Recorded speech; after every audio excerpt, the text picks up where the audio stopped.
Hey guys. Ooh, scary. I have no makeup on. I'm probably not too pleasant to look at. And Sammy and I just got back from a walk, so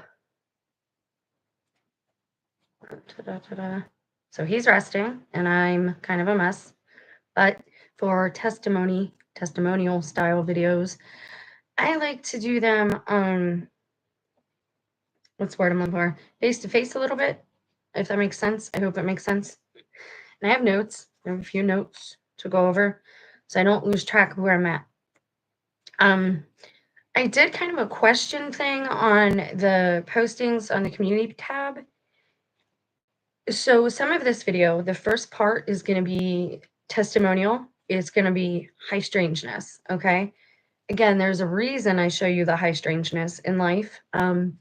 If you're new here, hopefully you'll go to some of the older videos and be able to understand something of what I'm trying to do here. I'm not a doctor. I'm not a legal expert. No part of this video is advice for anyone else. It is a cautionary tale. What you accept, receive, or believe is up to you. Okay? It's up to you and your discernment and what that tells you about what's going on. Okay? All right. So let's get into the testimonial part.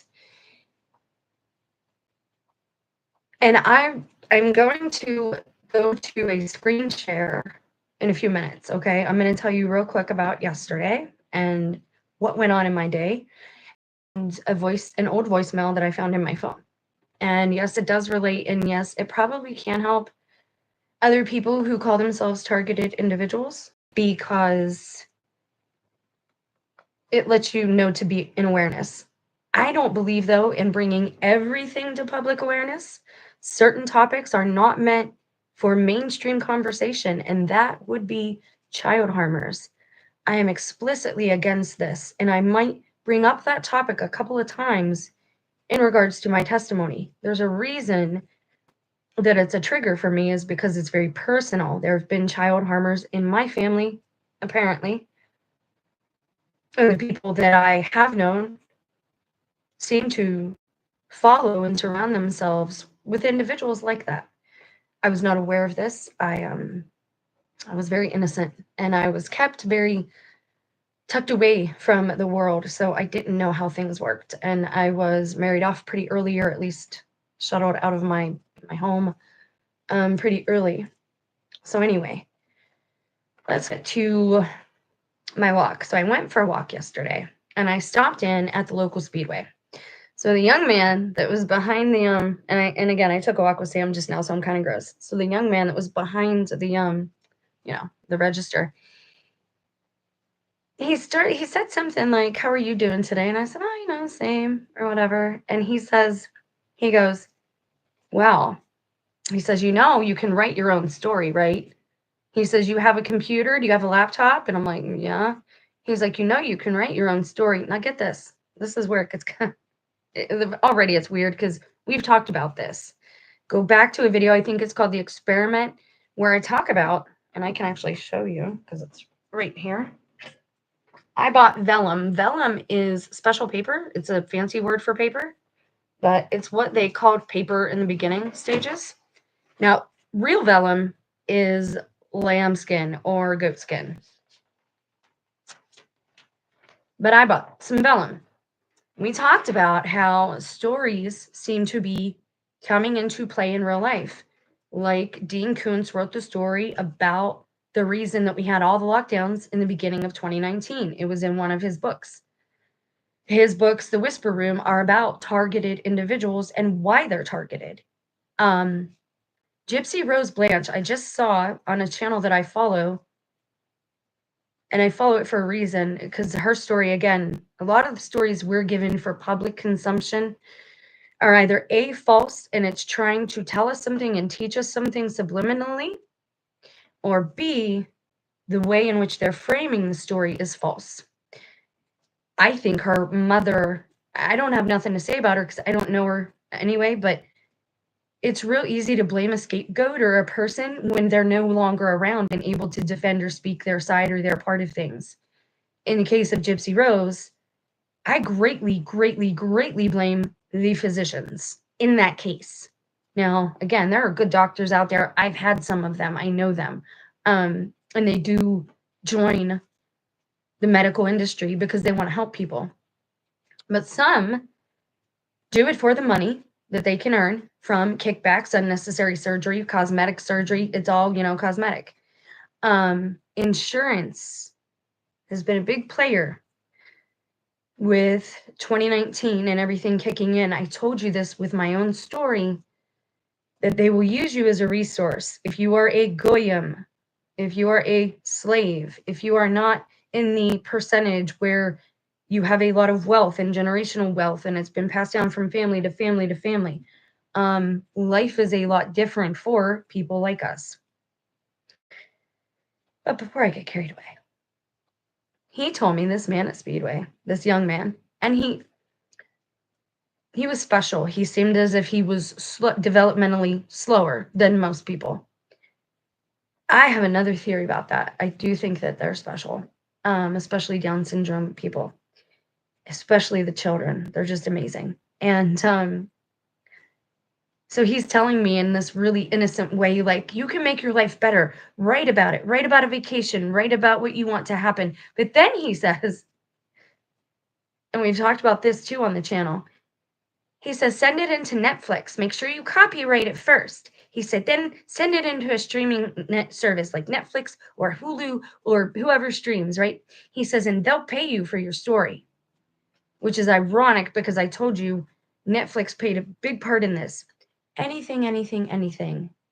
My spouse, and again, you'll have to go back to the older videos, my pseudo spouse, anything he suggests is always harmful to me. Any of his advice I've ever taken has always done me harm. So I don't take his advice anymore. I think he knows this probably. So maybe he's gone to like telling me the right thing and wanting me to do the opposite of him. I don't know. I don't personally care about that at this moment. I found it ironic though that we had been talking about this, and Speedway I just started going to. It's a little further away for me, but I just started going there again, walking there. And so they hadn't seen me in a while, right? And it's not part of my normal routine. So I don't think it was a setup. I don't think he watches my channel. But we've talked about how at the beginning of my testimony, I was encouraged to get Netflix, and then how I was told in that one video by Firestarter 225, I think was his number, 227. He was on YouTube. He did a prophecy a few years ago about whatever you see will come to be. But he also spoke Babel. He did the speaking in tongues, which is not what they're teaching people today, is not the original speaking in tongues. I've gone over this and over this. We are going to actually talk about what Satan hates the most after I get through the high strangeness. And we're going to talk about the real Israel for what it's worth. If you appreciate the content, please do give it a thumbs up. The channel itself will never be monetized because it's owned by people who hate me. That's why they shadow ban it. I had no idea I was in a family that had wealth or generational wealth. The things that you see on television are not really how things, they're not the real people. They're actors, almost all of them. But we'll get to that in a minute. So then I'm coming home from Speedway, right? And 2 roads up from me, I notice this Silver Surfer. I call them Silver Surfers because that was my spouse's favorite comic. That was Sammy. That was my spouse's favorite comic book. And when we got the silver car SUV, I noticed a lot of silver SUVs. And I noticed that before we had moved, I was on my bike. I was kind of like trying to see where he went, and he went to a car wash just like right next to our house. And there was a woman there who had met him, but again, I was seeing things, didn't know what I was talking about. I was very manipulated, and I still had a head injury, so he maneuvered me away from there with the person he met with, which I believe it was my friend down the road, the one I used to dance with, who had come back out of nowhere after years, and my son was best friends with her son. Nobody had told me this, knew none of this. That girl has no business even being in this area, but now she lives in this area. So again, all of these things are connected. And it kind of stinks. Everybody asks me to tell my testimony, and then when I'm telling it, they like leave the video, but whatever. So I noticed that her car was sitting in front of a house up here. Now, when when you live in a small town, you notice when things are out of place. Like I noticed when people stopped putting license plates on the fronts of their car. I noticed when everybody started tinting all of their windows. And again, that was a big thing for my spouse too. The big glasses, he did that. The hat, like all of the things, the physical attributes that we see now, it's like Legion. They all have the same attributes. All these people who have openly and willingly rejected Christ and salvation. So, um, so I saw this car and I noticed it because again, I'm in a small, and I'm not trying to be paranoid or anything. I just noticed it and I'm like, huh, it's a black truck that usually parks there. And I've seen him and his kids sometimes. And I know it's not the woman that lives there. I've never seen her. I've seen trace of her, right? But I've never met her or anything. But the silver car sitting in front of their house was new. And I'm like, that's weird. She was there 2 days ago. It's newer, right? This is the second time I'm seeing her.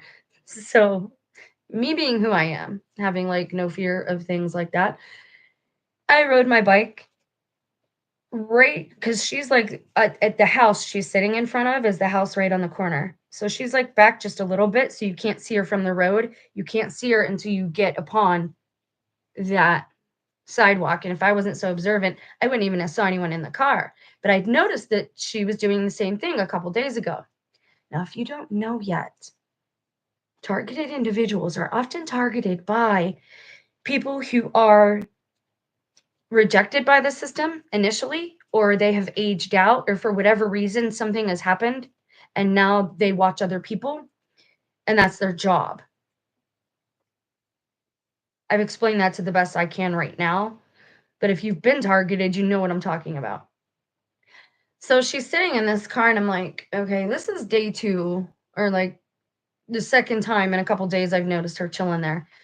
So I ride my bike and I turn around right behind her car and I just kind of look at her, got my earbuds in. I don't say anything. I just kind of let her know that I know she don't belong. She's not usually there. This is where it gets funny. So I come down home, which is 2 streets away, and I'm on my bike. I come in the door, grab Sam, and take him out to pee. And it's quite seriously and honestly only 2 or 3 minutes from the time I was there. This woman comes out, goes across the street, sits at that stop sign while I'm outside with Sam and I see her doing this. And she like she was going to come down this way until she noticed we were there and she did a U-turn like in the middle of the road. That's suspicious. That's not me being paranoid. That's genuine strange behavior. So that was weird. Silver Surfers, these silver SUVs, the blue SUVs, they go by color for whatever reason. And it goes, I think silver, gold, then red or something, or silver, then red, something like that. Silver, gold might actually be before silver, and then, okay, so red. What color car did he have first? Gold, red, then silver. Yeah, because black, silver, and red are his favorite colors. So, yeah. And this has everything to do with the Antichrist and his attributes. I'm giving you breadcrumbs.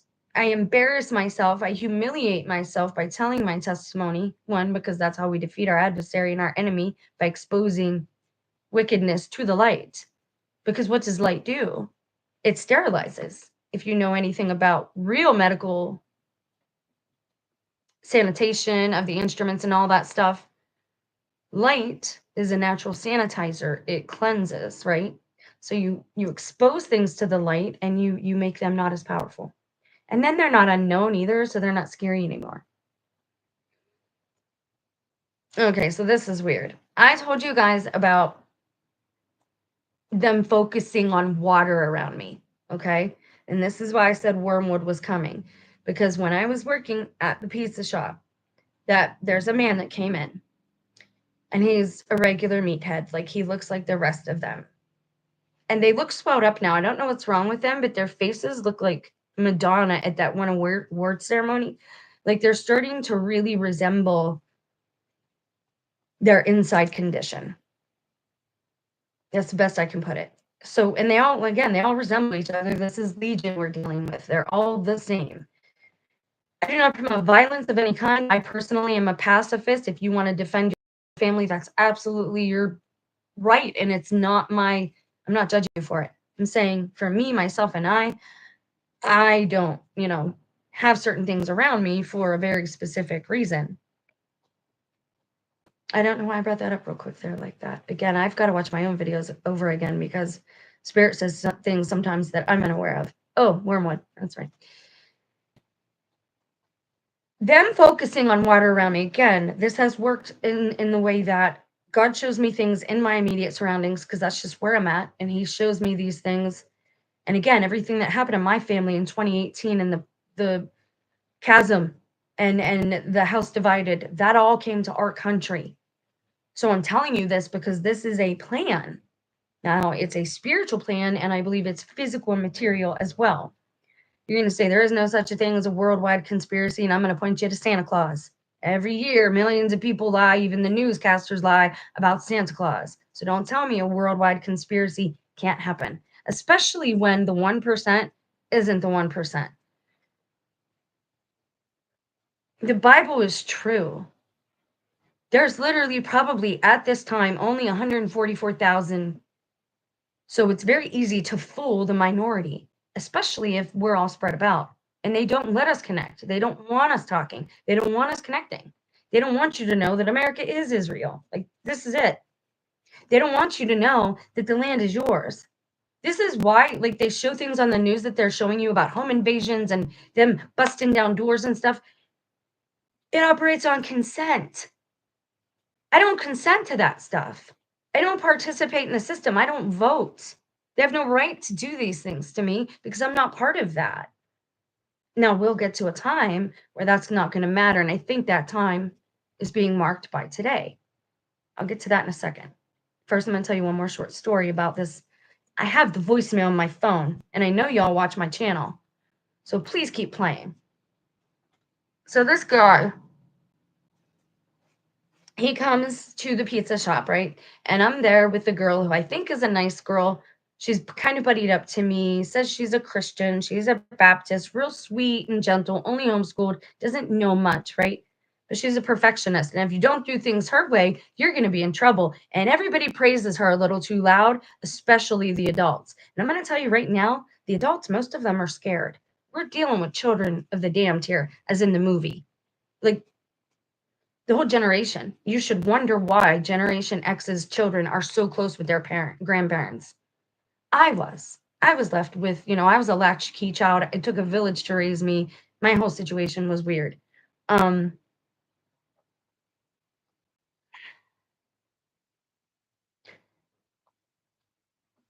Sometimes I don't know where to go with this stuff and how to relate it so that it's understandable to people who aren't involved because the situation itself can get wild. But ask yourself why you see so many young people with their grandparents or their aunts and not their parents. Now, I'm not going to say we've all been perfect. I'm not even going to say we've been good because the Bible does not say we're good.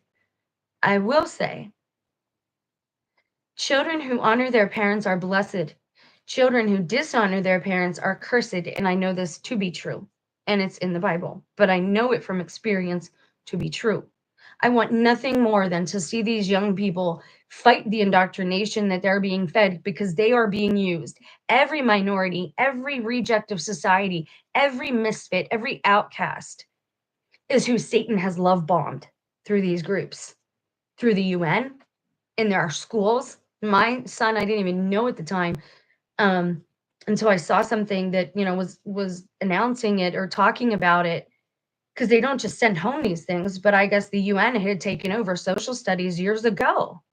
I had no knowledge of this. I knew nothing of this. I had no idea. Today's an occasion. I'm having a little wine. Here's to this hopefully not being the end of the world.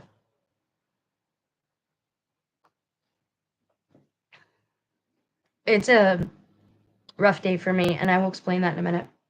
So this guy comes in, right? I gave you the setup. Me and this innocent girl, she's never worked before. So I need to show her how to handle these situations too, right? And I know immediately This dude's thinking I'm a Karen. Like, I know that, right? And what a shame. You never hear men referred to that way. It's always women. And it's never the young, beautiful women because they want those women. It's always the older women because we know a little bit about life and we don't consent to certain things. We get too smart and they want to dump us and get rid of us and be done with us for someone else. So this guy walks in and he's telling me he goes, and he's about to like barrel through the counter. Like he's just coming back like he owns the place. And he's like, I need to see your water hookup. And I'm like, excuse me. Okay. First of all, who are you? Please state your business and why you're here. Now, the thing you need to know about the counterfeit kingdom, the kingdom of darkness, is that what they do is talk louder. Just because someone interrupts and talks louder does not make them right. It definitely usually means that they're wrong and that they're trying to hide something. If you'll notice, our POTUS, allegedly Trump, the other day did something like that. You don't have the cards. You don't have the cards. You don't have the cards, he kept saying, which is symbolic too, but let's just focus on his behavior. This is how they act. And then what was it? Trump hung his head and shook his head, and his little lapdog, JD Vance, the fake Catholic, came around and had to say, don't you pick on him. No. You haven't even thanked him. You haven't kissed the ring. You haven't. That reminds me of like the trash heap from Fraggle Rock and her little minions. Like, it's just high school and it's very immature. And just because somebody yells or talks louder does not make them right. So he's basically trying to barrel through the counter. And I said, sir, who are you with and why are you here? I'm with the city and I need to see your water hookup. I said, okay, I'm not the manager. I don't know where that is. And I can't let you back here because it's just me and her here. And she's very new to the workforce as a whole. I said, we need to set the, I was trying to tell him, like, hold up here. Let's not do this. And right away, he's, defensive and wanting to be a bulldog and telling me how I'm wrong. I said, sir, I need to see some form of identification to know that what you're telling me is true. And he said, what's your name? Give me your name. I said, you don't need my name. I'm not giving you my name. Because again, this is about consent. I had several strangers that week get my name wrong, try and get my, again, this is them pulling and dragging some type of agreement from you, but through manipulation. Let me make it very clear here. Consent through manipulation or deception is not consent, it's fraud. And you've perpetrated fraud per natural law and spiritual law. So I had that issue and I talked about it in a previous video, but I go through my phone and I go to I'm trying to dump a lot of stuff because of course it's telling me it's full. Any target knows that that's what happens. Because they want you to get rid of your evidence that you have. They've been after me, the police that I talked to several years ago. That was the first thing they asked me about. Why don't you give us these electronics? I said, no, I'm not giving them to you. I said, that might be the only thing keeping me alive. You think I'm a fool? My mom didn't, my parents, they tried, like, my mom thought I was gullible and at the end, she tried to raise a fool and my spouse tried to like continue that. But again, consent has a lot to do with these things. So I go through my voicemails, and this man left his name and left a voicemail. What's funny though is I told him, I said, let me see your ID. I said, I need some type of identification just to know you are who you say you are. I'm not a manager. I can give the manager your number and she can call you. No, that's not going to, he's throwing a fit, right? Whenever somebody wants to rush you through something and wants you to break, whenever they want to rush you and into a hasty decision, usually it's a bad decision. You should not participate in that in any way. Don't answer them if they're trying to, what's going to be? Yes or no? What's going to be? What's going to be? Like that Meatloaf song. What's going to be, girl? Yes or no? And I'm looking at my notes so he actually goes out to his car and brings the ID in and like slams it down. I'm like, that's all you had to do. And I still know his last name, but I'll save that because again, I'm really not trying to throw anybody under the bus specifically. The problem is I got a voicemail from this man, and if I wouldn't give him my name, do you really think that I gave him my phone number? He works with the city. I could get him in so much trouble with this voicemail that I still have, because not once did I give him my number. And I still have the voicemail from the HR rep at this little pizza joint. She did work upstairs. I think she might be gone now. I think she might have tried to hurt me with some cookies, and I have not seen her since. And again, read scripture. God told me I'm a witness, and if you read what happens there, then you'll grasp what I'm saying. And I'm not bragging this. I'm not telling the world. I'm not getting up on rooftops saying this because I don't know what it means. God might have meant I'm a witness to crimes, which obviously something's going on here if people are lying to me all the time.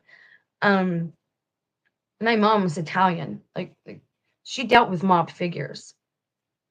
That's all I'm going to say about that. You know when somebody's doing things that aren't on the level.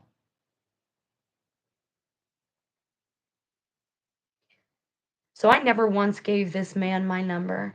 I didn't even give him my name.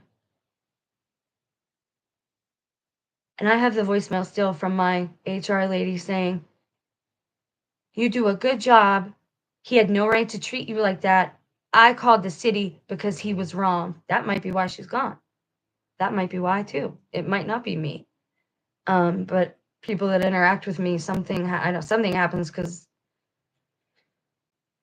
when they try to do me harm, I don't see them again physically. And God told me I'm a witness, whatever that means. If you want to go read it in the Bible, read it. Maybe, again, it just means I'm a witness to a crime. But I never gave him my number. And I have a voicemail here from him, and I don't want to play it because he gives the city number. But I do have it because I know they watch the channel. There was no way I gave him that number. He never had it. Hi, God bless you. He never got it from me. That right there is so foul. But here's why it gave me a clue as to wormwood in the water is coming. Because he would not leave me alone. Why do you care about the water hookups so badly? What are you trying to tell me or do? Because hold on, I'm not done. After he came to the restaurant, and again, the message that he sent me was like weeks after he had been there, or at least a week after he'd been there. And nobody has my number. Like, I don't give my number out. It's not anymore. I don't. It's my phone. It's paid off now. I just don't give it out because I don't know who I can trust, you know.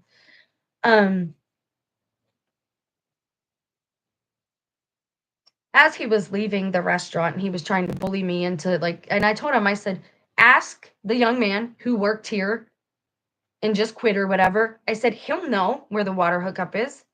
Oh, yeah, I could just call him. Oh, the meatheads, man. I can't even with them. And as he's leaving, he tells me, "Oh, yeah, I know you. You're that girl with the dog, aren't you?" And everybody knows how tight me and Sam are. I mean, I can't even go to the restaurant, at the Mexican restaurant, because they all bark at me. If I had a husband who was loving and caring, don't you think he would have taken care of all this by now? Or would have divorced me because it's an embarrassment or humiliation? That should tell you something too. And if I was so crazy, don't you think no matter what, he would have had me committed by now? Had me talk to a doctor, said he cared, loved me, any of that stuff. That's the goal. They want us committed or they want us ended, and then they will cash in through insurance. Bottom line of everything that's happening right now, these people, their God is money. And they love Trump because his God is money. And I know Christians love him, and I don't get it. Like, I don't, that's why I don't call myself a Christian. Like, Christian and Catholic, they're honestly, I love Christians. Like there's a lot of Protestant people that I love. Everyone is welcome here. But again, there are specific things that I recognize because I was raised with a mother who was steeped in the occult. So I know when I see people doing certain things, there are certain things in the evangelical charismatic moment that are witchcraft. Flat out. They tell you that gemstones are witchcraft. Let me tell you something. Gemstones are biblical. And if you don't believe me, go look to the story of Aaron and Moses. Everything they're telling us is wrong about what a witch is and what a witch does and what witchcraft is and how it's evil and you should be scared of this and you should be good with this. It's all backwards. Most of it is backwards at this point. Has it always been like that? I don't know. And we're going to talk about Israel a little bit. But first, I have to tell you what today is. And it's a hard day, personally, because I got to talk about something that I didn't want to talk about again. So we're going to talk about it just for a minute. And then I will get to the, gosh, I'm a mess. We went for a walk and I'm like all sweaty.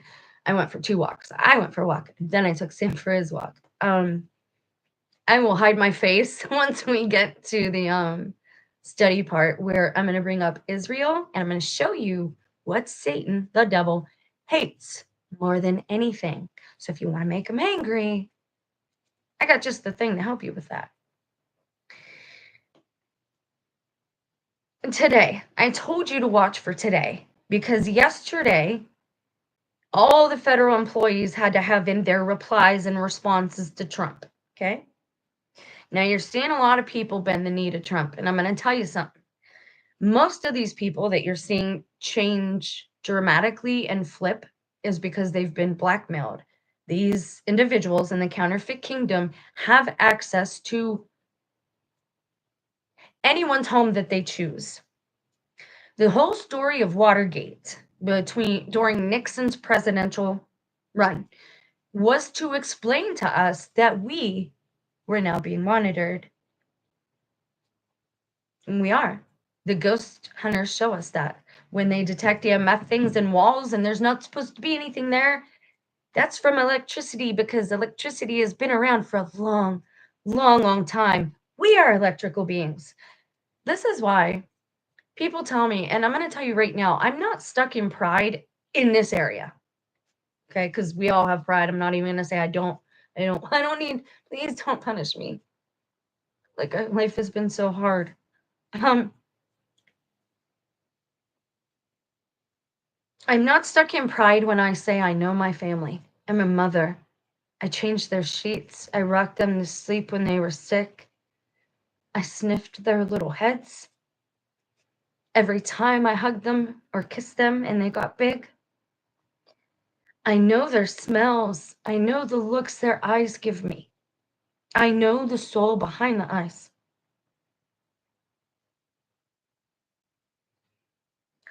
I am playing this out like this is still my family because I could be wrong about things. I could.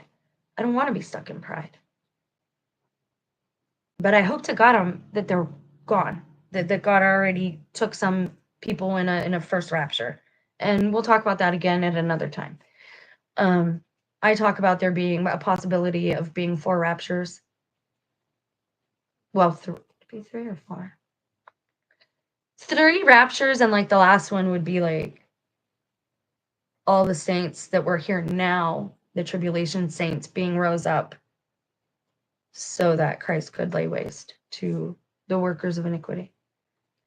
The rapture is funny though, because there are verses in the Bible that tell us the wicked will be removed. So we got to be careful and read things in chronological order and do word searches and stuff. So today's a big day for me. I told you yesterday was going to be a day, and today too, because of Purim, because of the blood moon, because of the eclipse.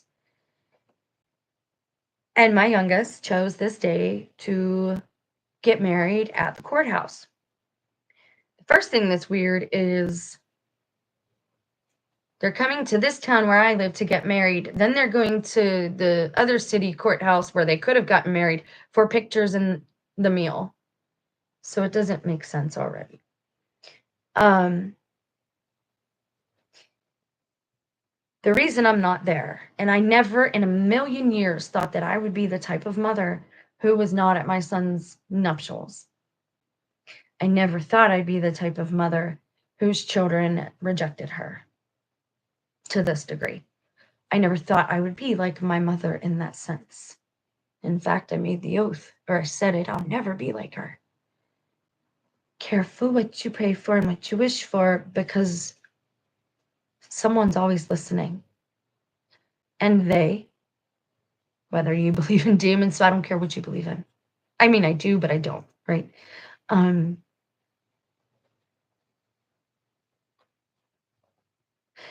In the beginning of all this, when I was at my aunt's and I'd fled to my aunt's because my husband and oldest son were acting weird, like they had Duper's delight all the time. That's how I know something happened. Like they didn't know almost how to behave human anymore. So I go to my aunt's, I stayed away. But the shit followed me.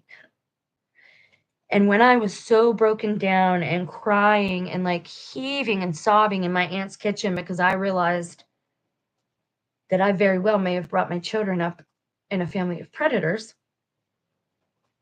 when I realized this, it almost ended me right there. But then I saw that she got excited over my pain and her eyes turned black. This was not the first time this happened. She was not the only individual I saw that happen with. But I don't see it with every individual. So it's not like it's not something wrong with my eyes. Back then, I told her that my spouse was behaving more like his father. And yes, I've always observed people. My dad taught me to be that way. He taught me well. I didn't know all this stuff was going to come in handy and how it would come in handy, but it did.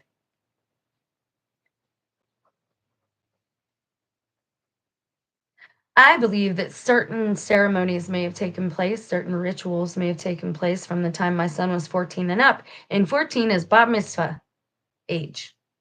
Because my mother-in-law said that to me, one of the last conversations we had several years ago at the other house, a couple roads away. She was in the yard and she was saying, why don't you just go? You left before. Excuse me, I left with my children. I'm leaving my children. I said I was wrong. I said, I'm not leaving. And she didn't know what to say. Like when you admit that you're wrong, she like literally ran away after that. She got in her car and left. She didn't know what to say. She didn't have me in tears. I wasn't listening to her counsel like I used to. She says, I haven't been able to tell Jason, my spouse, what to do since he was 14. Bar mitzvah. Jason is also the name of the guy who hassled me about the water line. And the message he left me, I'm sorry, I forgot to finish that story. I do that sometimes, which is why I have notes. The message he left me on my cell said that he needed to identify the water line at the residence. How did you get my number? Because nobody has it.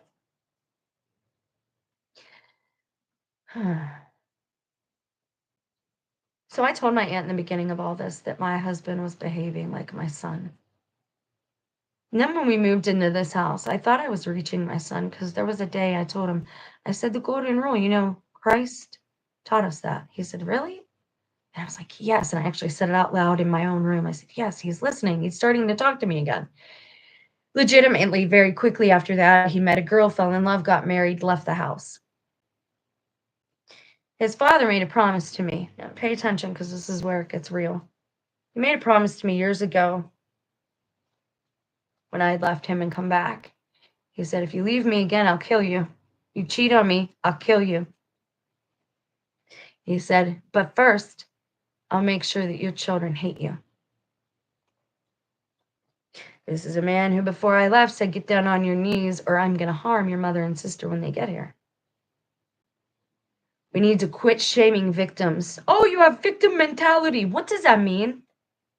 Why does everyone, like on television, everyone who gets screen time, even priests and Christians today, they are seriously dragging Christians in the mud now. Like, and everybody's following them. I can't believe it. They're following an idolater who loves gold, quite obviously, and loves money. Like all these people and all these things that they follow are so wicked.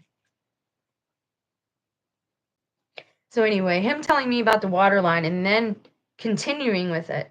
And then my husband trying to get me, here, why do I got to do it? You're the man. I didn't know what the water line even looks like. You get them to come. See, again, this is them trying to get me to agree to something. And it might be something as simple as letting him in the house, which I'm not going to do. Because I'm going to tell you right now, all of these if what we're seeing on the news can be believed, if they actually are doing raids at Columbia right now, and they have been a couple days now, first of all, I don't know why they're doing that in college. I got to catch up on that. Let's be real clear. Number one is it's a law in America that you are not allowed to criticize Israel. We're not allowed. It's just not allowed. We're going to look up that law, though, briefly and see what that's about, just to see what we're doing and if we're above board. So today, my son gets married. My son, who wanted me to believe that he now has the spirit of my husband in his body because he eats like him, he talks like him, he kind of dresses like him. He gives me the creeps like he used to give me towards the end there, because obviously. And we really need to quit victim shaming. Like, that's just wicked. We need to look at the perpetrators who are committing the crimes. We need to understand why they're doing it, and we need to segregate them from the rest of society because they're doing harm. Why are we blaming victims? That's upside down too. And if you're a Christian and you're following all this junk about empathy is not godly and just all this junk, you're not a Christ follower, man. You're just not. You cannot say you're a Christ follower and have no empathy or compassion for your fellow man. It's just, you can't. They want you and us at odds. They want civil war. They don't care if it's a holy war. They don't care if it's a gender war. They don't care if it's an ideological, theological war. They just want some people gone. There's probably too many of us now. So he did a lot of things to this was not just a day thing. This went on for months. Him bringing that girl over here, giving me hints, like their symbols being mine and my husband's, and her doing her hair like me. Joan is awful, pretty much displaying my worst character flaws on Netflix. Because again, you got to read the agreements, people. We're not where you thought we were. It's time you admitted you were wrong, and then we can all start working together to reveal this stuff and be done with it. I honestly think we need to gather an exodus to the desert, and we need to have a mass peaceful protest against the beast system itself. Maybe at the border, maybe with our Mexican neighbors. We need to protest the beast system itself. And I'm telling you what, you got to be brave. You can't be a coward and do that and leave everything. That's why nobody wants to do it. Everybody's too comfortable. Everybody's spoiled and pampered with these luxuries. You won't have electricity. What will you do? I mean, you could have a generator, but we need to leave the computers. We need to leave the cell phones. We need to leave the internet behind. We just do. And I'm not saying because I believe that God somehow had a hand in technology, because the fallen, everything they have was given to them from God, just like everything we have is given to us, even if by proxy, by the Most High, Creator Maker. So I've listed enough reason to why they want me to believe that my husband's spirit is now in my son. Is it true, though? It seems to be. And I know that sounds weird. So he's getting married today to this girl. They already have a baby who was born on 6/6/24. 2 + 4 is 6. 666. And at the beginning of all this, he told me his friend was the Antichrist. And I got to really touch on our memories here, because something's wrong with that too. If it is his time and we know it's his time, then we know we can't trust anything. And in most cases, if you've not cleaned out your temple, you can't trust yourself either. And I'm going to tell you why. We are electric beings. So it only makes sense that if we have something inside of us, if we've consumed something that is a low frequency, the natural frequency that flows down on us from God into our crown chakra, and that's biblical too. So I really don't want to hear people, so what if it's new age talk? Maybe I'll get some young people to listen. Is that a bad thing? I really don't want to hear it when there are Christians who probably watch my channel who have watched those videos about empathy being bad. How dare people like that say they're Christ followers? And let me be clear about that too. Let's do a real quick lesson. What does taking God's name in vain mean? The same thing it means if you would vouch for a king, right? Like King Charles, if you would bend the knee to him, or if you'd bend the knee to Trump. It is the same thing. I'm sorry, I got off track a little bit. Because it's a hard day.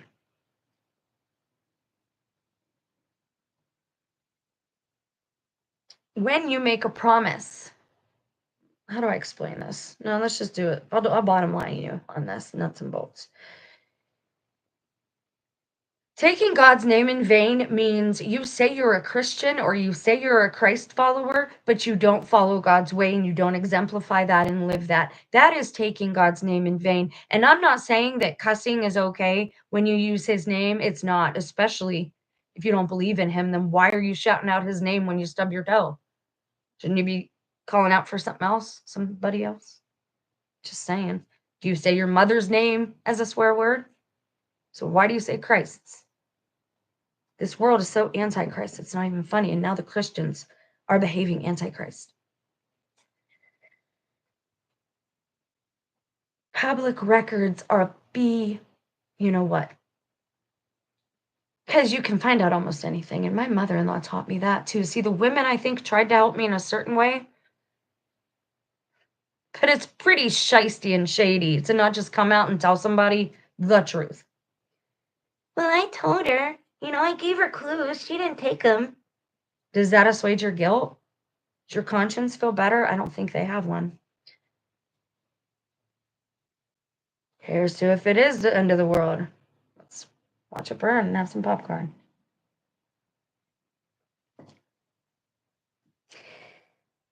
When I started looking into public records, I noticed that the people in our family, the people that I thought were family, weren't actually married.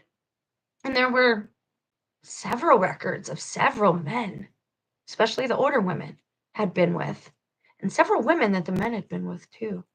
And then, funnily enough, they had estates that they were in charge of. You know what that means? That means somebody died. This is what they do. They go around and they marry someone. They get them to have babies because most of them are infertile. And then when the babies age out, or the mothers catch on, or we can no longer have children, or the men catch on, then they try to get rid of us. I noticed that none of them were really married. It didn't look like their names had changed like mine did. But then I noticed something else, that when I went to the estates, and I have all of this, you can look it up in the city where you live. You can look up anything that's public record. And I also do background checks because that's who I am. Because I have a right to do that because it's not against the law. I noticed that all of these estates that were being handled, all of the money was being funneled to Israel. And not all the money, though. Some of it was being sent to Texas for research into the Big C. Now, all of my disclaimers have been spoken at the beginning of the video and are on the channel and in the description boxes of every video. I'm not a doctor, no part of this is medical advice, but I believe and I speculate that the Big C is something that they can cause intentionally. I know this because I've watched people expire of it. I watched my father die of it. I know this because they're after my bloodline and my family line and my last name, and they're falling like dominoes as far as I know. I'm the youngest, and I might be one of the last ones left. Because we come from France, and I think that we are the bloodline of Christ. Doesn't mean that he necessarily had children, mind you. Mary had more children, and that was his mother. And if he did have children, so what of it? He's God. He could do whatever he wants. Oh, he's not pure then. He's not a pure sacrifice. Why? Says you? It's God. Again, he can do as he pleases. But he doesn't. That's the thing. See, God doesn't, he's not a taskmaster like the devil. He doesn't work that way. So I told you about the water. I told you to watch out from wormwood. I told you about the silver surfers, to be careful of the silver SUVs you see on the road, especially their driving. I told you the story about Speedway and how he encouraged me to write my own story and send it to Netflix. I told you about being spied on. So today he gets married, and I didn't go because number one, he's not a Christ follower, and we're not supposed to do that. Number two, I don't think he's actually my son. Number three, the day is about them, not me. And I don't want any, I've not seen the family in years. They've not seen me. For all I know, they told them I'm dead. I don't know what they tell them. But I didn't go because God doesn't allow me to go. Because we're supposed to avoid the near temptation of sin. And if I go there, I would be tempted into sin. I would either drink heavy alcohol because of the stress, or I would say something that I probably shouldn't say to somebody. Even now, I still pray for these people, but that doesn't mean I'm not angry at them. That doesn't mean I'm not angry at my mother-in-law for corrupting my children. And that's exactly what you did.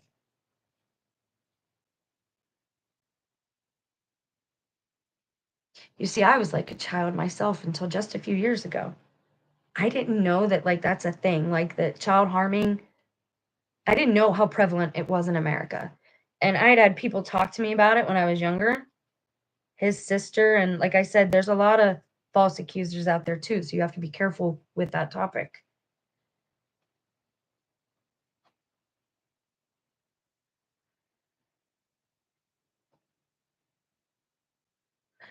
So the Antichrist, my son slash husband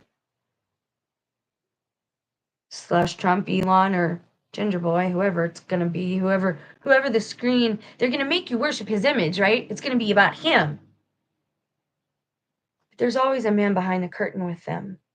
They don't want you to catch them because they know they've been wicked, and they know what a public lynching is. They know what a witch hunt is. But now the deal is they want to turn that around on Christians.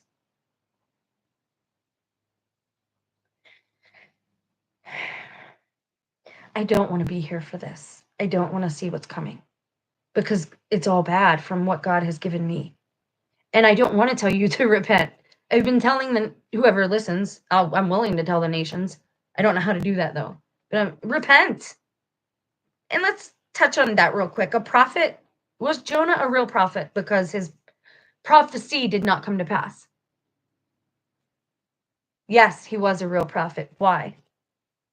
Why was he a real prophet? But Nineveh wasn't destroyed because not all prophets are seers. Seers. Two different words. Prophets are men of God that speak directly to God. And God tells them, go warn this nation or I'm going to destroy them. If you take the warning and you heed it and you listen to the prophet, God blesses you for treating his prophets well, right? Jonah was a prophet. He did his job, and he did it so well that Nineveh repented. Prophet does not mean seer, and prophecy does not mean things that always happen. You really need to stop listening to churches that are on television.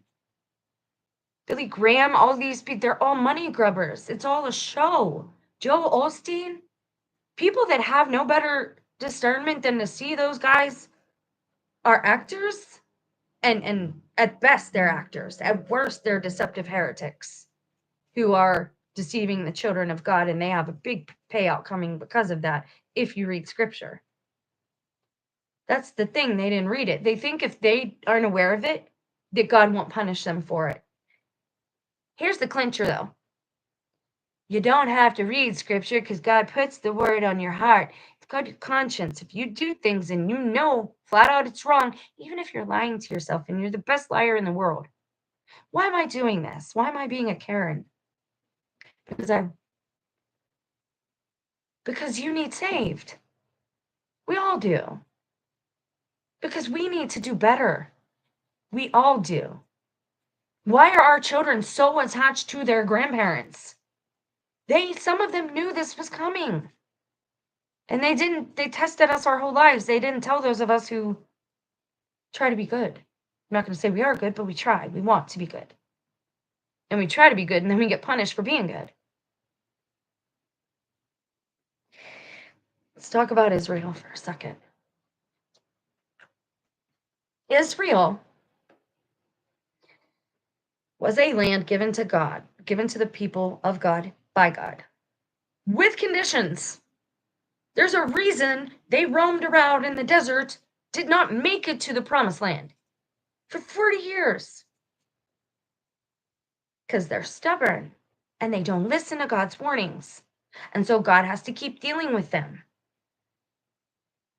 As a parent, and I know because I'm a parent, if God is paying any attention to you at all, it's because you are beloved. And beloved, we need saved. And we need to do better real quick because our children have all been indoctrinated against us, and we're dealing with a giant world of Village of the Damned. Our children are not our own anymore. And that might be very literal. They really genuinely might not be here anymore, which might be a good thing. Because people always ask me, what about children in the end times? And would God do that to children? Look, he said every Canaanite had to be ended. No exception. Why? Because he knew that certain combinations of people, and this is why he told us to stay with our own people, he knew certain combinations of people were wrong. It didn't work. Certain combinations of species should not be attempted. The Canaanites, Nephilim, Rephaim, giants, hybrids, whatever you want to call them. That had children in it too. What does it say about the last generation in the Bible? They are wicked, that they are vipers. But that doesn't mean we're not supposed to try. We're not supposed to sit on our hands, Christ followers. How dare you take his name and tell others shame on them for having empathy or compassion? How dare you take his name and chastise victims? How dare you take his name and harm those weaker than you? Oh, I'm mad. I am. I'm not going to lie. The crap that I have endured had better be for something. I have been violated in my own bed. That's why I don't sleep on a bed no more. I'm not going to make it easy for anybody. You got to wash your food, your drink. I'm afraid to give my dogs the tap water. Everybody's saying don't drink the water, and in this day and age, it's for real. They're serious. And again, it's a glass of wine, so please don't chastise me. It's a celebration. It's the end of the world. I don't know if we saw it yet, but I'm waiting for news today because this is the day they decided to have their nuptials. I'm waiting for some type of holy alliance to be showcased by Trump. Because again, I see how this works now, and that's how it's worked in the past. Everything that happens around me then is in the world a couple years or a time later. And now it's really fast. It's boom, boom, boom, boom, boom. God shows me something and then it happens. Like the whatever you want to call it. Butterfly effect? I don't know. So my son or my husband married this other person who looks a lot like my sister-in-law, only younger, and who also resembles somebody else that he had at work too, who has the same name as my sister-in-law. But she was in between their two ages. This is all very strange. In the book, it tells us in the end times that the beasts shall come back out from the fields, and they shall start devouring men. And we're seeing that happen a little bit now with the bears and the antelopes and the deer. I remember when I was working at the nursing home 10 years ago, and a deer jumped through the window. But now we're seeing it, boom, boom, boom, it's happening. It is said that those beasts will come out of the field and turn on man, but I don't think it's just talking about beasts. It's talking about the things, and I don't know how I know this part.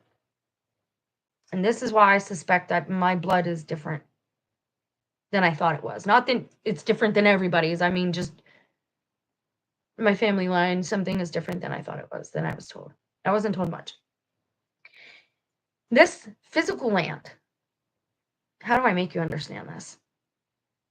No one can remove you. No one. It is not their right. Here's the thing, though. Christ went willingly with his persecutors. You have to decide here and now, basically here and now. Again, if somebody tries to rush you, they're not godly. And I'm not meaning I want to hear your decisions or I'm a dictator or any of that. I'm saying in this time here and now, you have to decide what side you're on. And then after that, you have another decision to make. Are you going to be a willing martyr? Because that is one of the boxes to check. You can be if you want. Are you going to be a martyr? Because a martyr goes willingly with their captors. There's no fighting. There's no clawing. They go willingly. America's always been taught to fight. Trump even said it. Fight, fight, fight.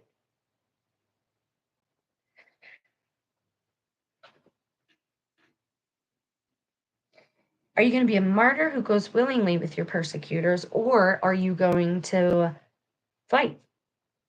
I can't tell you what to do. I can't help you decide that.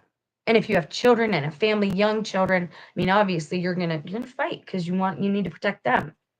So they're all kind of different situations and scenarios here. Why am I saying this? Because number one, God is not the same for everyone. Please listen before you stop listening to the video. I know we say God is the same all the time. But again, I'm going to use Jonah, and I'm going to prove you wrong. And you can go look at it yourself. Jonah was a prophet. He didn't get anything wrong. He warned like he was supposed to, and Nineveh listened. So he wasn't a faulty prophet. He was too good of a prophet. His prophecy didn't happen. Now, again, don't listen to the world and what they tell you. It's nice to see you. Thanks for being here. Just got home from work. I'll listen to what I missed tonight. You're sweet. Thanks. Oh, now I forgot what I was saying because, I hate when I get off track like that, but I like to interact with people when they do comment. So please comment. Now that I have a laptop, it doesn't go over the page. So comment as much as you want.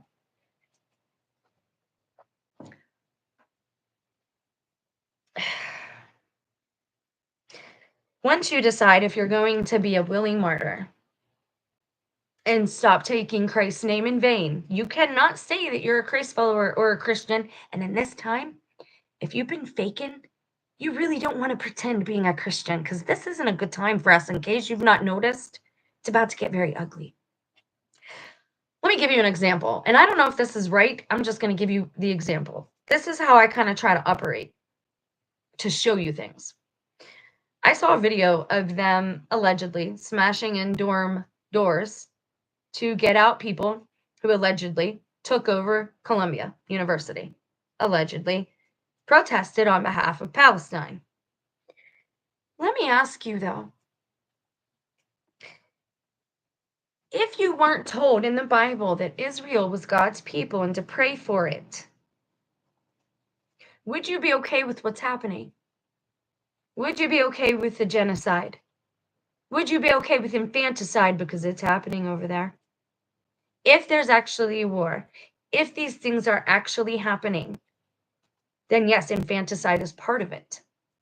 And I'll show you proof of that in a minute. I know it's not going to be gross or dirty or anything like that. It's just their policy over there. Their abortion policy is rough.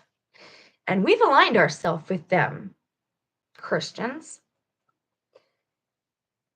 Once you decide if you're done taking God's name in vain and you're ready to get serious, you need to decide if you're going to be a willing martyr in this time, because that's where we're at, or if you're going to fight. And I can't tell you what to do in that regard. I can only tell you that all the apostles of the past did not fight. They didn't fight.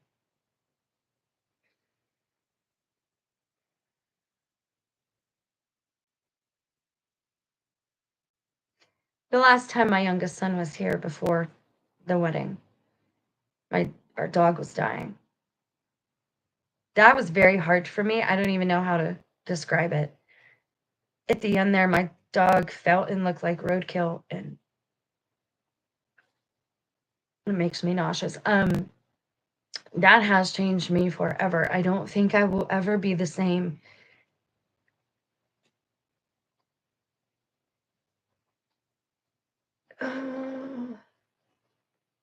I'm sorry.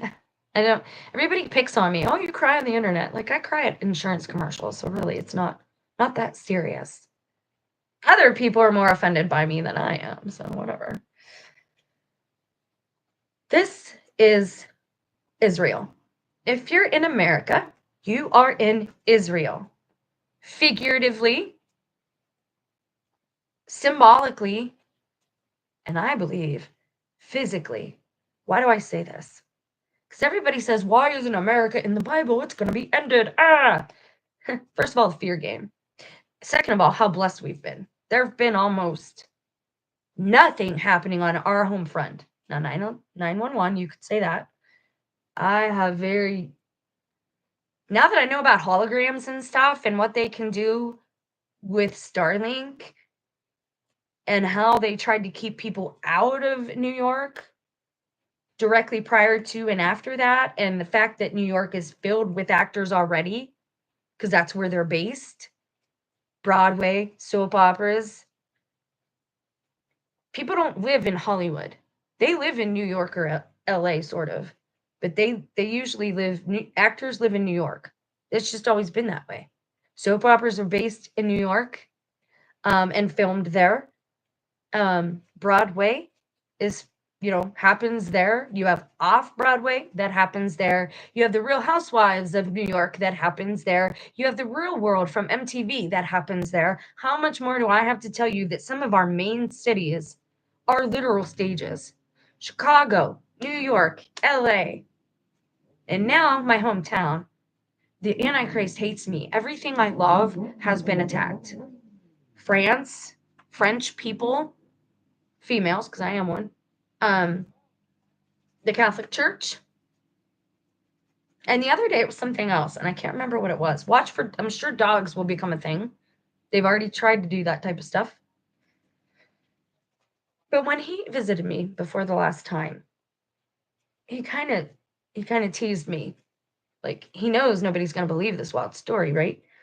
So our dog's like laying there dying, and I'm just sitting there like with him. And he looks at me and he says, this is a job for the men of the house. They should really take care of this for you.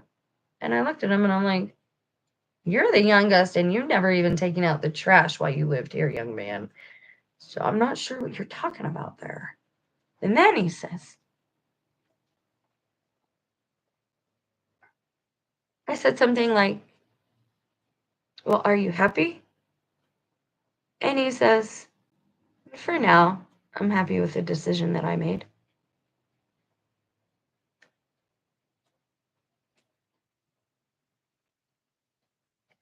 So whether it's true or not, the point being is they want me to believe it's true. They put all the information out there in front of me. Before it all began, they took me to an escape room and had game night. And my aunt and uncle, they're not board game people.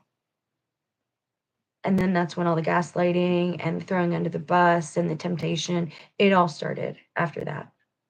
Everything that they do is with a purpose and for a reason. And the stuff they did to me, they have not changed the script. It's the same stuff they're doing in other families. This is why, like, when you go on Quora or Reddit, there's so many stories that like are the same. People think like they're bots or whatever. And I mean, maybe they are. Maybe it's just me that's fooled because I'm in this same town. Maybe he really does have all of these people gaslighting me. Yes and no. It doesn't really matter who I am at this point. The fact that I speak for Christ in a way, he don't like that. So let's talk about your power and what you can do. This is Israel. We live in it. Welcome. Surprise! Here you are. Why do you think it's against the law for us to criticize them? Why do you think whatever they do, we do? Where they go, we go? Because it's the second leg of the same body. Do you get it yet? Are you seeing it? Isn't it funny that while they're having all this stuff happen, allegedly with Hamas, and they were using drones, isn't it funny at that same stuff? We had stuff happening here in New York and New Jersey, and they had to. Wouldn't it be something? Wouldn't it be something? If it was the same place being filmed Same time, same day. But one network takes it and packages it for America, and another network takes it and packages it for the war. And then we're shown. Do you get it? Do you see how this is working yet? Why are you not allowed in the Grand Canyon? 4 years ago, I gave you that message. I said, go there now before they tell everyone you can't. Go see what's in the desert. Go. Nobody listened. Nobody. I don't drive, right? I don't have a license, and I have a pretty big dog. And God told me to stay here. I am to be a rock until he says otherwise, and I hope he gives me leave soon. I do. I don't want to be here. And that's how I know, like, it's God, because God usually, the right thing to do is what you don't want to do. The right thing to do is always the hardest thing to do. This is choose your own adventure, but you are going to have temptation no matter what path you take. And most people give in to that temptation. And they say, well, I'm never bothered. And look at the money I have. I'm so blessed. And I have all these jets and I have this, that, or the other. Or I travel. Say, God loves me. Satan doesn't bother me. You really think because you have it that easy, it means you're blessed? That's not what that means. Not at all. You should have trial. You should have tribulation. You should have some struggle. Friction makes diamonds, man. Makes diamonds. Beautiful, perfect, light-filled diamonds from a lump of smelly black coal. Be the diamond. Be the diamond. We're going to look something up. It's 111. I always double numbers lately with me. If I look at a clock, it's 5:55, 111, 2:22. Like, I can't win lately. Oh, and another thing, the numbers following them. My spouse, I happened to see his loan papers sitting out the other day. And again, their paperwork means something different. And I'm not sure how they communicate via it, but it means something. And I'll tell you the story. This is real quick. So today in the mail, I guess now you get tickets in the mail, and there was something for the pseudo spouse from the town he works in. And I'm like, how do you like them cameras now, buddy? How are they now, friend? Because back in the day, I was the one saying, if you're not a criminal and you're not doing anything wrong, what do you care? And he was the one throwing a fit. And then they were used against me, and I get it now. Certain things should be private, even your humiliation. Should be between you, God, and whoever you wronged. Shouldn't be something the whole world sees. Because then when that happens, you don't want to be better. You don't want to get better. You just want to hide. And that's not a good type of shame.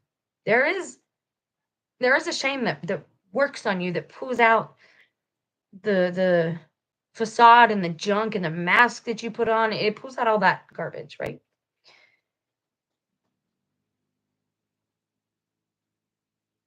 Two things real quick, because I need to go back to this. Frequency. When you empty out your temple and you're allowing, you don't have anything that you've consumed that's of a low frequency, any type of beef that's had antibiotics, for example, any type of beef that is ill itself, any type of beef that was tortured. If you empty yourself out, even for 3 days, you get a reset in your health. But something more. You allow then for other people's frequencies, you can feel them. And I'm telling you, because I'm going to tell you something, you're going to say, how do you know that? I'm going to say fast. Empty yourself out. Like the gospel, the essay and gospel of peace tells you. That's very body related. So it's not an easy read. But empty yourself out so that you can then feel the frequencies. People's hearts right now are full of murder. That's not me imagining. I'm not making it up, and I'm not stuck in pride. These things are happening. I told you about demons in 2018. What happened to me? Everybody laughed on my page, on the original page, telling me they made up a whole dis-ease gate what I've said. Demon syndrome. And yeah, it's to cover up what I said, and maybe there's others like me that have noticed it before now. But I would say I've been saying it since 2017 or 18. Empty out your body you will then know what the people you hang around with actually think of you. Try it. What do you got to lose? And it will also give you better. You'll feel better. You'll do better. I'm not a doctor. None of this is medical advice. Always seek advice from your chosen professional first. We good? All right. So let's talk about something. We're going to stay with Israel for a minute because I want to show you just a couple things, and we have to be careful. And it's not because I believe in censorship or I want to cooperate with it. We have to be careful for you because I care about you. Right? Okay. And I want you to watch. I don't want you like flagged or anything. So we're going to be careful. We're going to ask questions. We need information so we don't break the law, right? So let's check this out. I'm going to do a screen share. You don't have to look at my ugly, unmade up face anymore. Hello? Are you going to show it? What are you doing? No. This. Why is it blue? Hey, Jen. We are a node on the network. Not sure what that means, but okay. Oh no. Please tell me that did not stop the video. I hope not. Seems to be okay. Let me double check. Why is it not wanting to share? Select tab. Oh, there it is. Now you should be able to see it. Let me know in the comments if you can see the window and if it changed for you. Are you now seeing less of my huge head? Apparently, actually, I have a small head. Let me know if you can see the screen that I shared now. And then we'll get started because we're going to look something up. We're going to learn together, folks. And it won't take long. That right there, country in the Middle East. See that temple? That's supposed to be the third temple. Why don't people listen? Why don't people listen? Where is this prophecy, too, about the third temple? It's not from Christ, right? All right, so we're going to look at this. I'm assuming y'all are still here. Let me make sure real quick that my video is still playing. And I will show you why we're not allowed to criticize Israel. None of us. It's not just people on TV. It's not just rock stars. It's none of us. But I'll show you. None of us. None of us. All right, we still look good. Okay. All right, so let's get to it. Now, I saw this in some video. I am not going to even he speaks in front of American flag. Isn't that funny? Silly rabbits. Tricks get you in trouble, tricksters. That guy's been around since I was a kid and he hasn't aged. Give me a break. It's all a joke and it's all a lie. So I want you to see something. Check this out. And I'm not going to say the words. Look, he keeps driving by. Do you hear that? Same bike. That's what they do when you're online. So targeted, that's how it works. They don't want you to finish your videos. They don't want you to have peace. They don't want you to sleep. They're ridiculous. Okay, so watch what I type here, okay? I saw this in somebody else's video. You need to see this to understand the agenda, okay? I'm not spreading hate or misinformation. We're actually searching it. You see? We're going to close the window. Hold, please. We'll close the window. That way it's not bothersome to you guys. Oh, did he stop? I don't know, but I'm going to close the window anyway. I wish I had more room, y'all. Might have a whole forest to ourselves soon, Sam. I imagine I'll be homeless very soon. I imagine they'll need that to happen very soon. But I'm not allowed to move unless God says to move. So they might be like the girl who tied herself to the tree. They might have to bodily remove me. If it comes to that, I will certainly film it just for your amusement. All right, so let's check this out. Watch what I type, please, because just watch.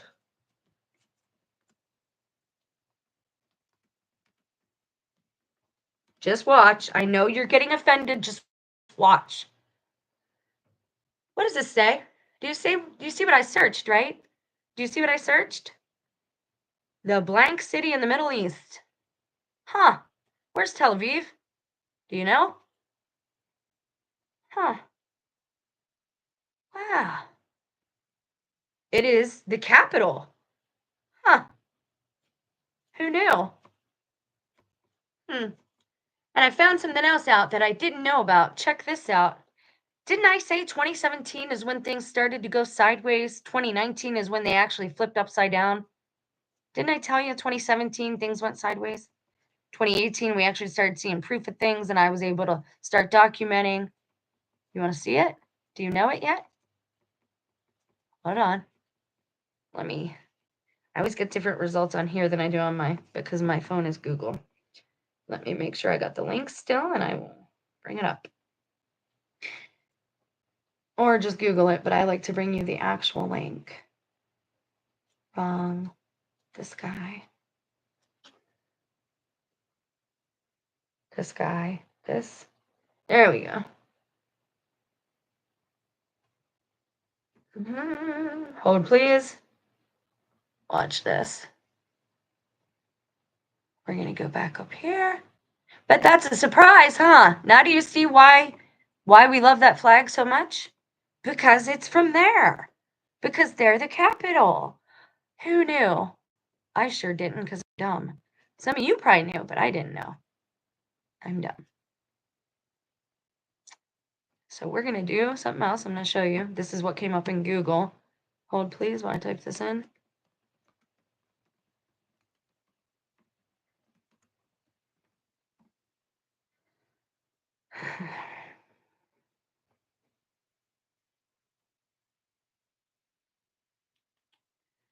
Go.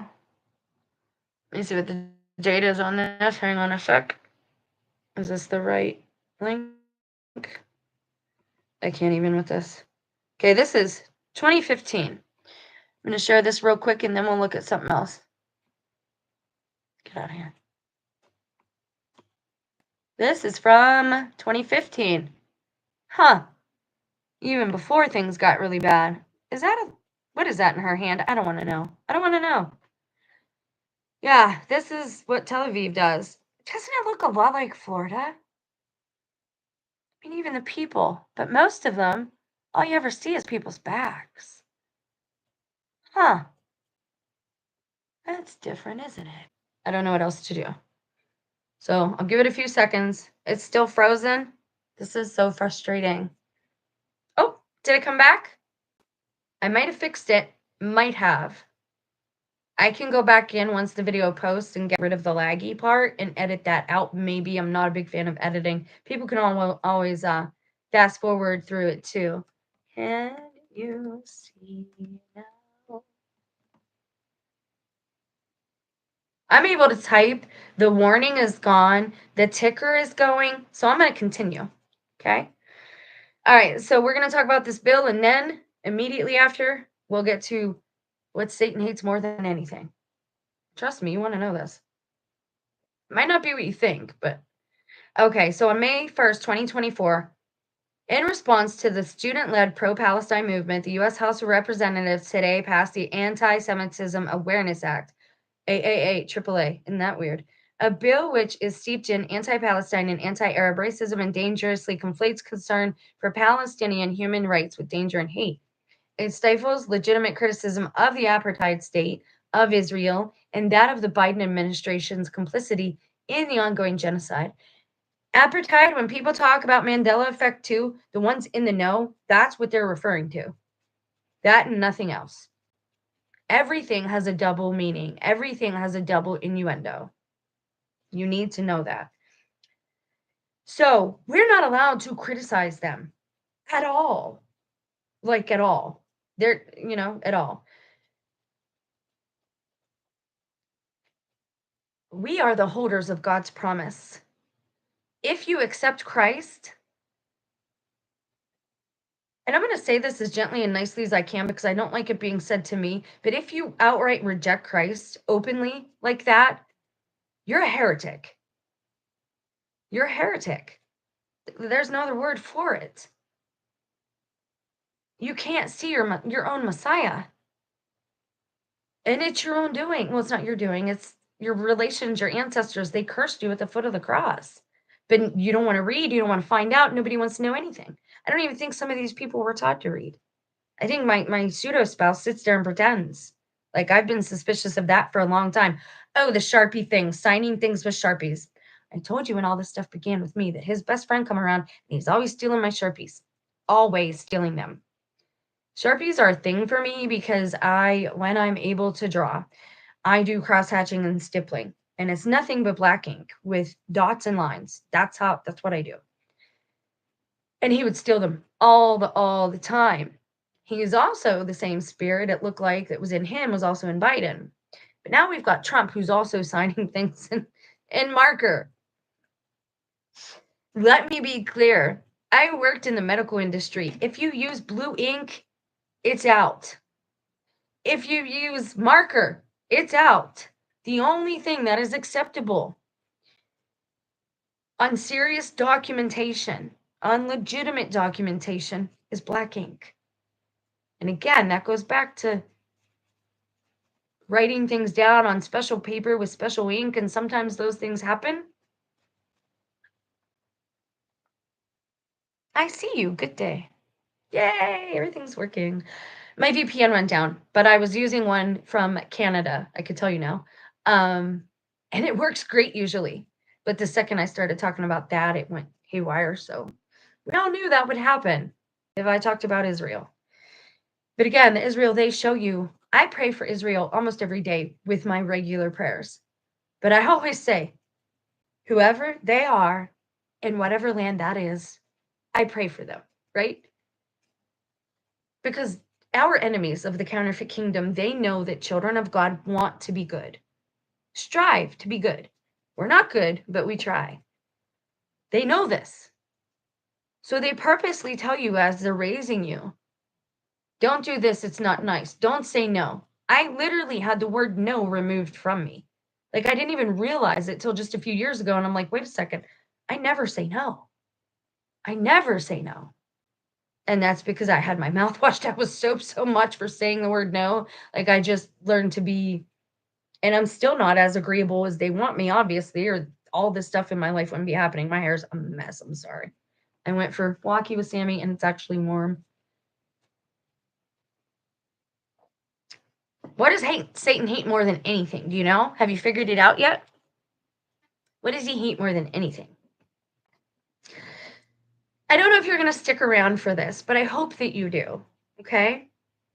Because again, I always give little nuggets and little breadcrumbs throughout my whole videos as well. There's certain things that I will not mention in the titles, and I don't talk about in the beginning or the end, because that's usually where monitors will observe. I try to just weave things in to the whole channel. That's my attempt anyways. I'm not great at it. That's why I don't speak in parables, because I'm not great at that either. I can understand them. So I'm going to share a screen with you. And I'm going to show you what Satan hates more than anything. If it will come up. Now it's you're giving me crap. I don't want you to do this. Stop that. Have you been doing that this whole time? No wonder my stream was wonky. So laptops now have an AI thing in it. And this is why I might have to get off the internet. My conscience can't allow me to use AI now that I know it uses water. I have a real big problem with it now in my conscience. Every question, an email of 100 words uses 70 liters of water or something? 70,000 liters of water? What? Is it real or are they trying to tell us something else? Because I don't get it. Why are we even involving ourselves with it then? Because humans need water to live, and so do the animals. This is an anti-human agenda. If you don't understand that yet, you really need to get on board. Because I need more of you. I'm not even going to lie. I don't know when my ministry is over. Feels like it's the end of the world now. For me, I need more people on board.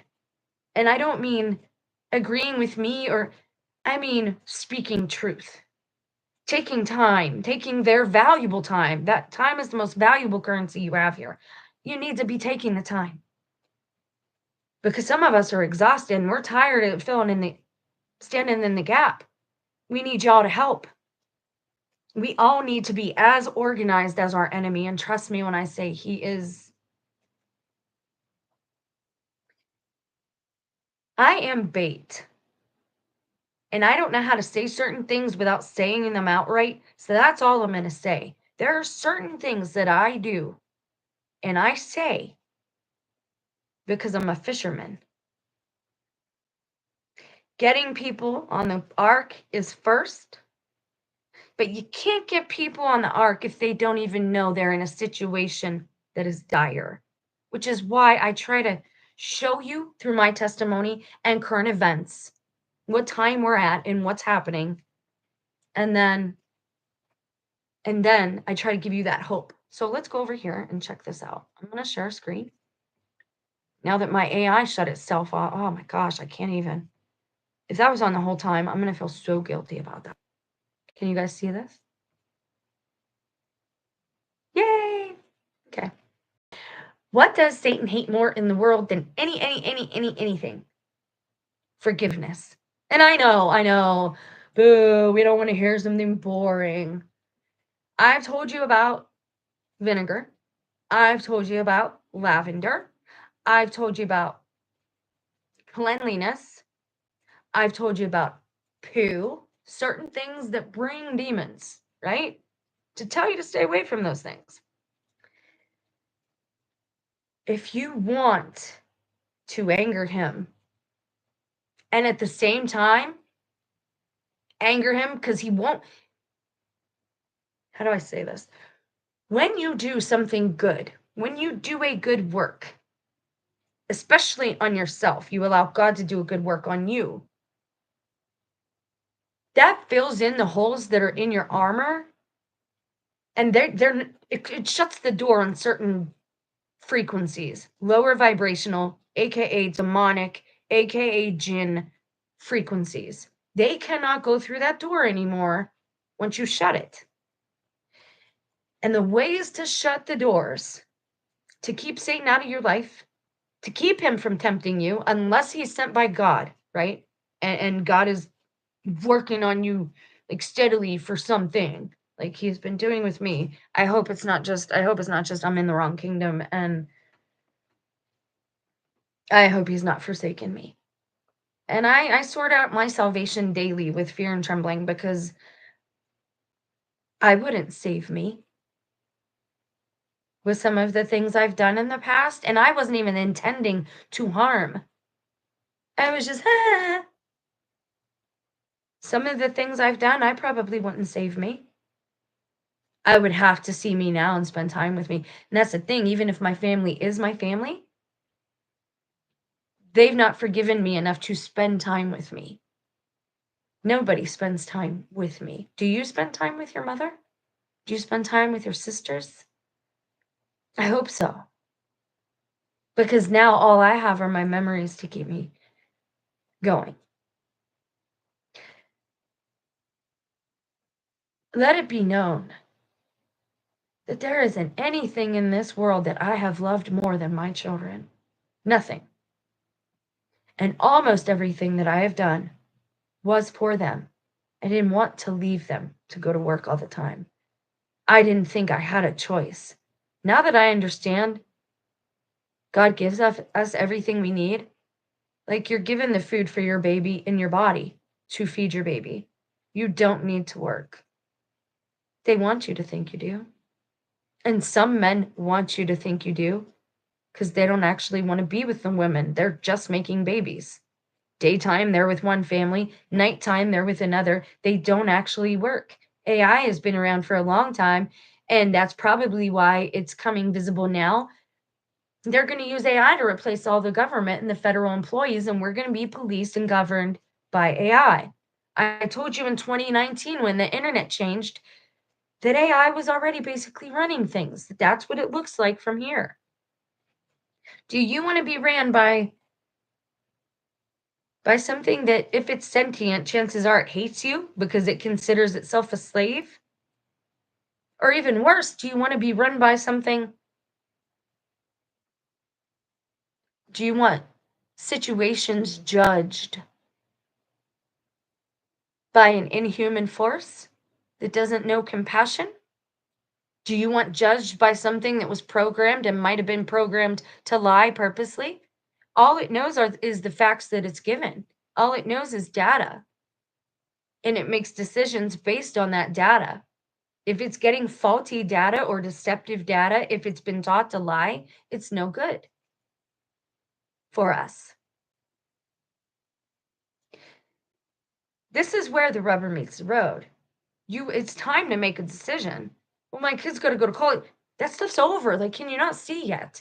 All of it's over. The more time we sit here wasting without gathering, organizing, having groups, planting gardens, making our food, learning new skills, so we don't have to depend on the beast system.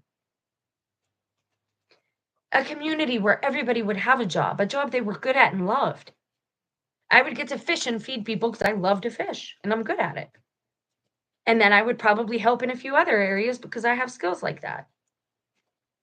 And if you're good at knitting, because I'm terrible at it, then you can make the baby blankets that hopefully a community would need. Because this is an anti-human agenda we're facing. And Elon does not want to make, Muskrat does not want to make more babies because he loves mankind. He's not making human babies. I'm not saying they shouldn't be loved or don't deserve love. I'm just saying when you raise something from the time it's a child and you tell it to hate, hate, hate, hate, hate, or you teach it to hate, hate, hate, hate, hate, it's not going to know there's an alternative. My child, my oldest, it's obvious he's been kind of swayed and brainwashed, and there's no other nice word to say it. We've all been deceived here, all of us. It's okay. It's all right. Some of us have been very deceived. If you forgive your enemy, if you pray for your enemy, you're not only helping them, possibly, but you're healing your heart and you're covering up, you're filling in the gaps, the holes in your spiritual armor. Anytime that you do a godly work, like forgiveness, or you're charitable, not just throwing money at people because this will make me look good. Charity comes from the heart. Charity means love. If you're charitable and it's from love, all of these things create your armor of God. The breastplate of righteousness covers what? Your heart. Why? It protects everything you love. Because your heart can deceive you sometimes. Sometimes you tell the wrong people the wrong things, like I do. The girdle of truth, what does that do? It's a good, strong foundation. Every time you tell the truth, you build that up. And you defeat the lie. But there is nothing that Satan hates more than forgiveness and reconciliation. Nothing. He wants to divide us. God said, go forth and multiply. What does the devil do? He divides. Whatever God says, he does the other thing. Because subtraction is the opposite of addition, right? So division is the opposite of multiplication. God told us to go forward and multiply, and he came in and divided us. That's not godly.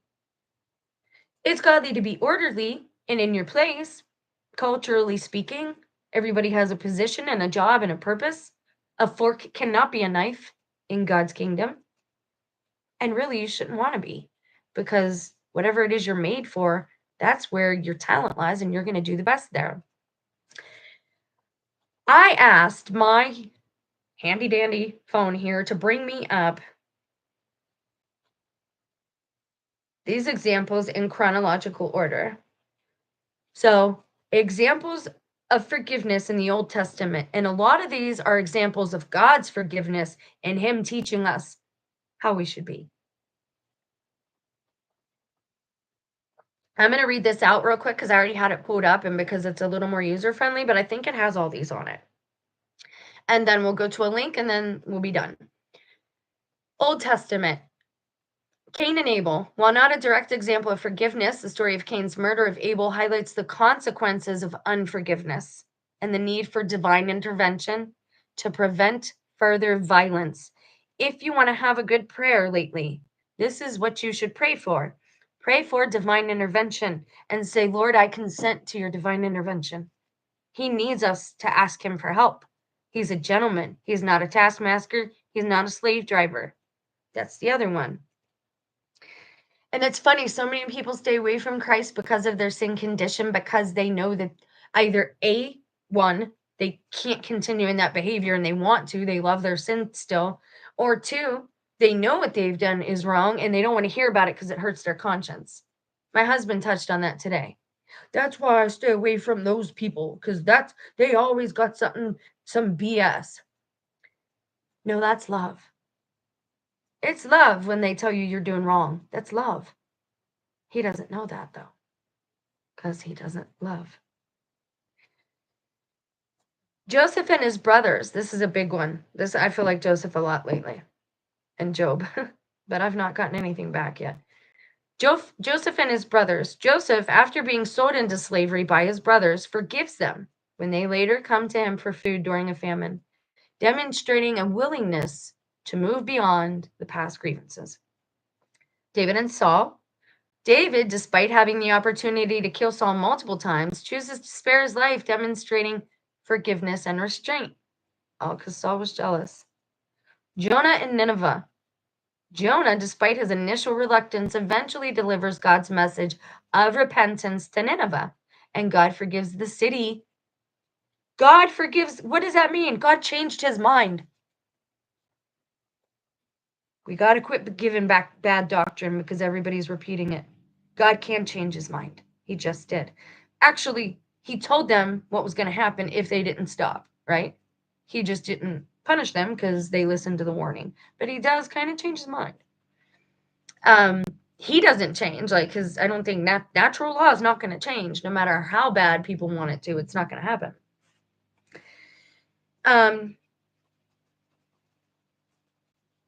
Jonah and Nineveh. Jonah, despite his initial reluctance, eventually delivers God's message of repentance to Nineveh, and God forgives the city despite their sins, just demonstrating God's willingness to forgive even those who have offended him. The New Testament, Jesus' teaching on forgiveness. Jesus emphasizes the importance of forgiveness, stating that those who do not forgive others will not be forgiven by God. That's a serious one. I'm on this tip because some people might say at the beginning of this video, Jen, why are you not at your son's wedding? Because trust me, I never thought this would be my life. We were so close. It's not about forgiveness. I forgave him a long time ago. I can't participate. They're deceivers. And they've not recognized the Messiah. And their wedding wasn't a real wedding. It's not recognized by God. Therefore, I can't attend. I shouldn't even have had my own fake wedding. And I still can't fix that. He doesn't want to fix it. I have something to show you guys about Sharpies, but I haven't decided how to do it yet because it has my information on it. But I need you to tell me if these two signatures look the same to you. And Sharpie, because a judge, he signs things on Sharpies all the time. That's just how they do. Are you kidding? That is, I don't even know what to say to people. First of all, if you're writing with a Sharpie and you got to make a copy, it's not going to copy well. Second of all, it doesn't, if you're doing medical charting, it doesn't work on carbon paper. It doesn't do the job. Interesting, carbon paper. Huh, there might be something there. So, New Testament, Jesus' teachings on forgiveness. Jesus emphasizes the importance of forgiveness. Is it following along, basically? See, this one isn't in order, though. That's why I didn't like the results it gave us. Oh, hey, can you see that? Are you seeing it? I guess I should have just clicked the over button sooner. Oh, I look terrible. Let me shut me off just so I'm not distracted by my ugly face. There we go. And I can lean over without feeling like I'm being inappropriate or anything like that. Okay, cool. You guys can see this now. Oh, I plead the Web 3.0 on its way. rat blood or bat blood, Web 3.0 on its way. Miniature fractal. What does that mean, miniature fractal? Bat blood. Bat blood. Web 3.0 on the way. Not sure what bat blood has to do with it, but I plead the precious blood over Yeshua, over our dear sister Jen. I pray, Heavenly Father, that she is able to understand the will you have for her life and that she knows how loved and favored she is. Thank you, Carrie, and I pray for you as well. Do you just use Yeshua now and not Jesus? I worry about that. I worry about what they've taught us about that. I'm just being honest. I'm not saying not to use it because I use all three, but I still say Jesus. I say Jesus, Yahushua, Yeshua, and God, the Father is Father, Yahuwah, or Yahweh. I like Yahweh because it actually is how you breathe. You breathe in.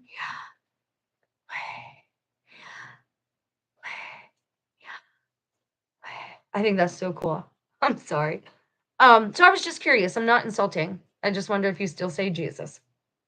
Okay, so examples of forgiveness, because again, this fills in the holes of your spiritual armor. This will, anything godly that you do, anything that's a godly act, a godly work, fills in the God of armor that you wear, because some of it gets holes in it.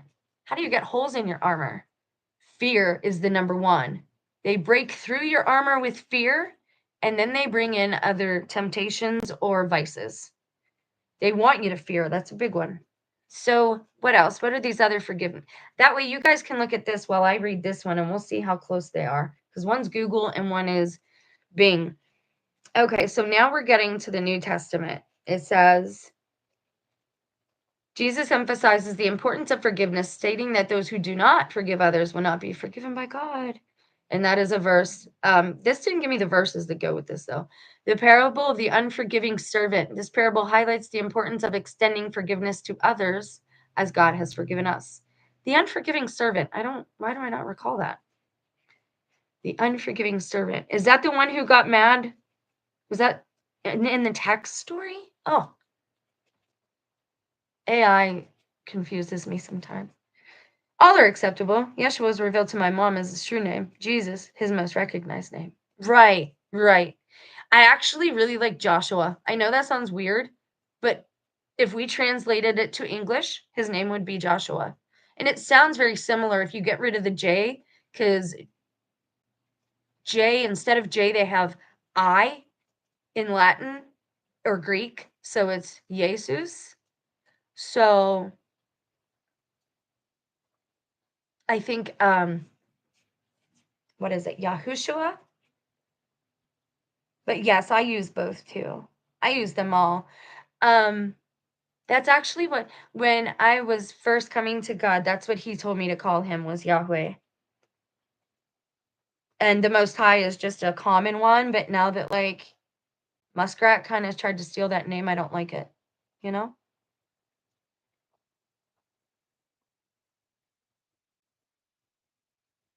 I hope that she is able to understand the will you have for her life. I hope so too.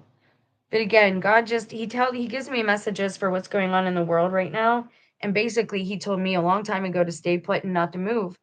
And so that's just what I've done. I know that sounds bad, but sometimes the hardest thing to do is to not move, because that's what I want to do. I want to leave. I want to be on the road. I don't want to be in this situation any longer, but I'm wondering if God's going to allow me to actually go soon, because I'm feeling like that quickening in my spirit.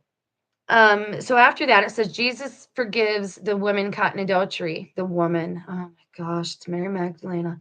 Jesus forgives a woman who was caught in adultery despite the condemnation she faced from the religious leaders. Now this one, Adventist.org, and I know how people feel about other churches, but I actually really like Adventist doctrine too. I do think we're all family of a sort in a way, and we're going to be like a riffraff family lately. Same for my mom. She's also to stay put. Huh. Interesting. That fascinates me. Carrie-Anna, do you use 83 because that was the year you were born? Just curious, because I've seen that number a lot. It's like everywhere the last few years. It's on like cigarettes and it's on a wrestling show. They use 83. I only know because my pseudo spouse watches them. Okay, so what I brought up personally on my phone from the Adventist.org, I don't know if I can actually get that result to show up on Bing, Microsoft.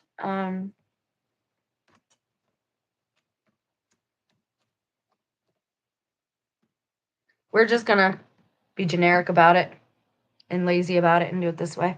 Ha, there we go.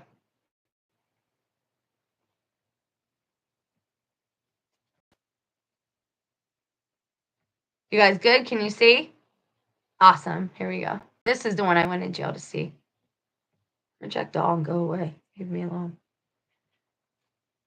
Okay, so here we got Adam and Eve, the woman brought before Jesus, Moses and the rock. Okay, so this tells you exactly like what verse. It says Eve tried to eat the fruit, then Adam ate some. When God came by to visit, they felt immediately vulnerability, so they hid. This is what you're seeing now, the man behind the curtain. It is going to take so many layers to get to the actual Antichrist who is running things because they still hide. Now, Jesus' whole life was one of forgiveness. One incident that illustrates this clearly is the story of, we know her name. Why are we calling her the woman? We know her name. Her name is Mary Magdalene, Miriam. Why are we removing her from history? I'm so tired of that. Like, really, honestly. I weary of this place altogether and the things we do. Myself, I weary of myself. Jesus' whole life was one of forgiveness. Okay, and he said, neither do I condemn you. She knew she shouldn't be selling her body. She knew that if she was caught, the punishment was stoning. John 8:5. Yet she persisted. Was she alone and desperate? Did she need the money? Was she searching for love? Was she being forced? We may never know the answers to these questions. We only have the response of Jesus to this unfortunate situation. How much you want to bet the Pharisees who turned her in were the ones that she turned down? And Christ said, if you're going to stone her, then you better get in line. Are you sin-free? Are you sinless? The man who says he is sinless is a liar. So Jesus had caught them at their own game, trying to malign a woman. Please, please, please learn the signs. Start stepping in for people who are being unrightly condemned, persecuted, prosecuted, abused. I don't think we should be in everybody's life, but neither do I think that we should be totally blind. If we're out and about, we have ears and eyes. If we see someone being harmed, we should do something to stop it. That's my opinion. You don't have to agree with it. Jesus was creating quite a stir during his ministry on earth. His teachings were revolutionary. I told you, Jesus wasn't political, but he became noticed by the political figures because he became bigger than them. And they could not have that. Just like they can't have it now. Too many people were being converted. How many people who are watching now, how many of you were called between 2017 and right now back to God? How many? Like, I really want a number count for this. Like, I really want to know the answer to that because there's a lot of us. Teacher, this woman was caught in adultery in the very act. Now Moses in the law commanded us that such should be stoned. But what do you say? This is John 8:4-5. Instead of confronting the situation as they wanted him to, Jesus appeared to ignore it. Now this is where we're being told something. This is big. This is a really big tell in scripture. And I want to see if you catch it. He stooped down and started writing in the dirt. Infuriated, the religious leaders drew closer. What could possibly be more important than answering their question? When they looked at what was written, they were horrified. The Bible says they were convicted by their conscience. They went out one by one, beginning with the oldest even to the last. What do you suppose he wrote in the dirt? What secrets did Jesus pencil into the dirt? Oh, they're going to go into it. No, I've never seen anybody else talk about this. What did they read that caused them to give up all hope of trapping him? What did he write? What do you guys think? What does that sound like to you? That sounds like when somebody says, make a line in the sand and don't go past it, right? Like, it's saying, this is where the rubber meets the road. This is where there's a sand line drawn in the sand. Don't you, are you going to cross it or are you going to back down? And they back down. Why? What did Christ write in the dirt? Some people think that he was illiterate, that he did not read or write. I'll tell you this, the only instance we see of Christ writing is in the dirt where it could be blown away. There's a key there too that we should really take note of. And I want to wrap this up soon, so I'm going to keep going and then we'll be done. But what do you think he wrote? Please have a conversation in the comments. Share your ideas and thoughts. I think that the Pharisees were demonized because what does it say? They went out one by one. That's the same thing that they say when he delivers Mary Magdalene of her 7 demons. They went out one by one. Convicted by their conscience.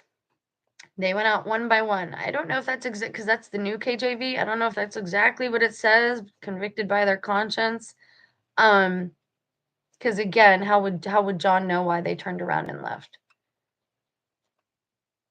There's a key there of Christ writing in the dirt and blowing it away. Then he looked up, and he and the woman were alone. Woman, where are those accusers of yours? Has no one condemned you? No one, Lord. Neither do I condemn you. Go and sin no more. He knows the answers, right? He's asking to draw them out of them like a parent does with a child. He is teaching with every word. Every word he is teaching. Every act. Every look. His whole ministry was him teaching. But more than just teaching. It was him doing. He wasn't just a speaker of truth. He was the doer of truth. Capital T, capital D. Kind of like muskrat. Capital MR. Gosh, I can't stand that man. And he's not even a real man, and I can't stand him. When Moses failed to follow directions, Moses was appointed by God to lead the children of Israel out of Egypt and into the promised land. And it's not surprising how difficult that was. The Israelites were immature, superstitious, and hesitant to trust this authority. I can definitely relate to that. If they got scared, they complained. If they ran out of water, they complained. If they got bored with their food, they complained. It's no wonder Moses' patience was tried. Oh my gosh, they're like children. It's like they were all 12 years old. When they yet again ran low on water, you can guess how they approached Moses. And Moses and Aaron prayed and asked God to do what? Oh, and asked God what to do. And he answered, take the rod, you and your brother Aaron, gather the congregation together, speak to the rock before their eyes, and it will yield its water. Thus you shall bring water for them out of the rock and give drink to the congregation and their animals. Numbers 28. But what happens? I told you this earlier. If they were such God's people, why did he make them run around the desert for 40 years? Because he's a parent and he loves them and he knows that this will make them stronger and that the only way to get to the soul is to work through the outside in. Moses took his rod in hand like God said, but he didn't speak to the rock. He spoke to the people. Hear now, you rebels. Must we bring water for you out of this rock? The next verse tells us Moses lifted his hand and struck the rock twice with his rod, and water came out abundantly in the congregation and their animals drank. The desired result was reached, but Moses neglected to follow the very clear instructions to speak to the rock. Basically, he didn't ask for consent of the rock. What does that mean? Man, we are being taught so much and it's not even being said. And nobody's catching on. And what he said almost sounded like he was taking the glory for himself, saying, must we bring water for you? So God addressed Moses, because you did not believe me to hallow me in the eyes of the children of Israel, meaning he undermined the parent, right? It's like when a husband and a wife and a mom says no, and the kid goes to the dad to get the dad to say yes because he doesn't know the mom said no yet. And that's undermining the other parent. It's kind of like that. Because you did not believe me to hallow in the eyes of the children of Israel, therefore you shall not bring this assembly into the land which I have given them. So he didn't let them in. God certainly loved Moses and acknowledged how he served him, but he could not allow Moses' anger, which he expressed publicly and pridefully while in a position of authority, to go without consequences. Imagine how hard this had to be. Moses had been leading the children of Israel for many years. Now, because of his choice, he must forfeit the joy of guiding them into the promised land. Would God forgive him? Absolutely. Would God remove the consequences? No. This is why I read this to you today. I didn't know until just now because I don't read ahead. Would God forgive him? Absolutely. Would God remove the consequences? No. Like me. Does God forgive me for straying, even know how prideful I was at that time? Absolutely. But did he remove the consequences? No, he didn't. I deal with them every day, every single day, still. And just like God loves Moses, he loves us immeasurably. He forgives us even through even though our consequences may remain. He promises to journey with us through all of our trials. When we cry, God cries with us. And I know this because I'm a parent. I feel like people who are not parents have a really hard time seeing and hearing God because they look at God as being homicidal and angry and vindictive, right? But if you're a parent, for example, your child might think, you ruined my life. You wouldn't let me go to prom with that guy who was 4 years older than me. But the mom and dad are thinking, she's not ready. What if something happens? She's very young to be hanging out with children older than her.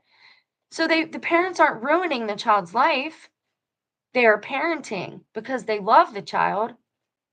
And the child needs to learn how to be safe, how to act, how to behave. So the parent is trying to teach them.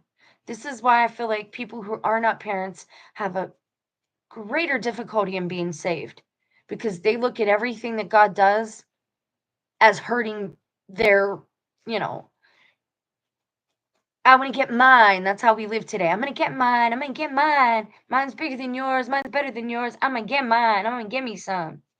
Right? God always forgives us.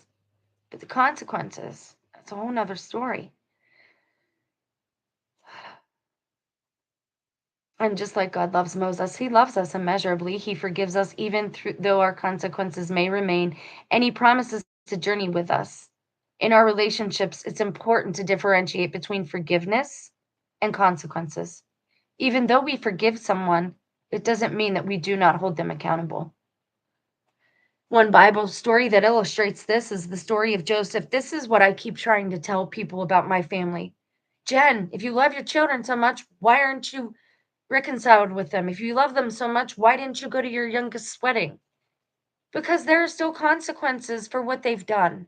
Because they've taken no accountability for quite literally trying to drive their mother clinically insane and remove me from the picture. None of those are good things, and I'm not going to pretend like they are. I'm not, oh, hi, honey, it's okay, honey. Oh my God, I still love my children to the moon and back, and I would still walk through fire for them if I had to. But I would be a terrible, unloving parent if I forgave them without any accountability. They made me accountable. I had to be accountable for things I didn't even do in some cases. They need to be accountable so they grow because I love them. It's like a car, right? If you diagnose a problem that you have, then the first step is diagnostics. You diagnose the problem. But then you have to move beyond that and be solution-centered and not problem-focused. Please, Butterfly Effect, take that to all the channels. Be solution-centered and not problem-focused. Forgive everyone that does you wrong. Pray for them and love them. But in loving them, it does not mean that you have to be in their lives. You can love and pray for someone from afar until they get right. Because there's absolutely no reason you should allow them back in to do you serious harm if God has already warned you about them? And in revealing their behaviors and what they've done, that is God revealing it to you. We have free will, we have agency, we have choice. People saying you have no choice are liars. Their anti-human agenda is because they are not of mankind. And I don't even like using the word human anymore. I try to just stick with mankind. This is the last part I'm going to read in this video because this is key for what a lot of us are going through. Joseph, a favorite son, a victim of jealousy. It was no secret Joseph was the favorite of Jacob's 12 sons. And as expected, this did not sit well with Joseph's brothers. Jealousy, man, it bothered them so much that they plotted a way to fake his death and drive him away. So when Jacob asked him to go check on his brothers in the field one day, they took the opportunity to rough him up, throw him in a pit, and later sell him to traveling slave traders. This, my friend, you find in Pinocchio, because the Bible story is in every story. What is this? Do you know what this is? That's trafficking of humans, friend. That is the trafficking of humans. Joseph ended up in Egypt, first as a slave in Potiphar's house, then in jail for a crime he did not commit. While in prison, his name came up when Pharaoh had a dream that troubled him. Joseph prayed to God to interpret the dream, and Pharaoh pardoned him.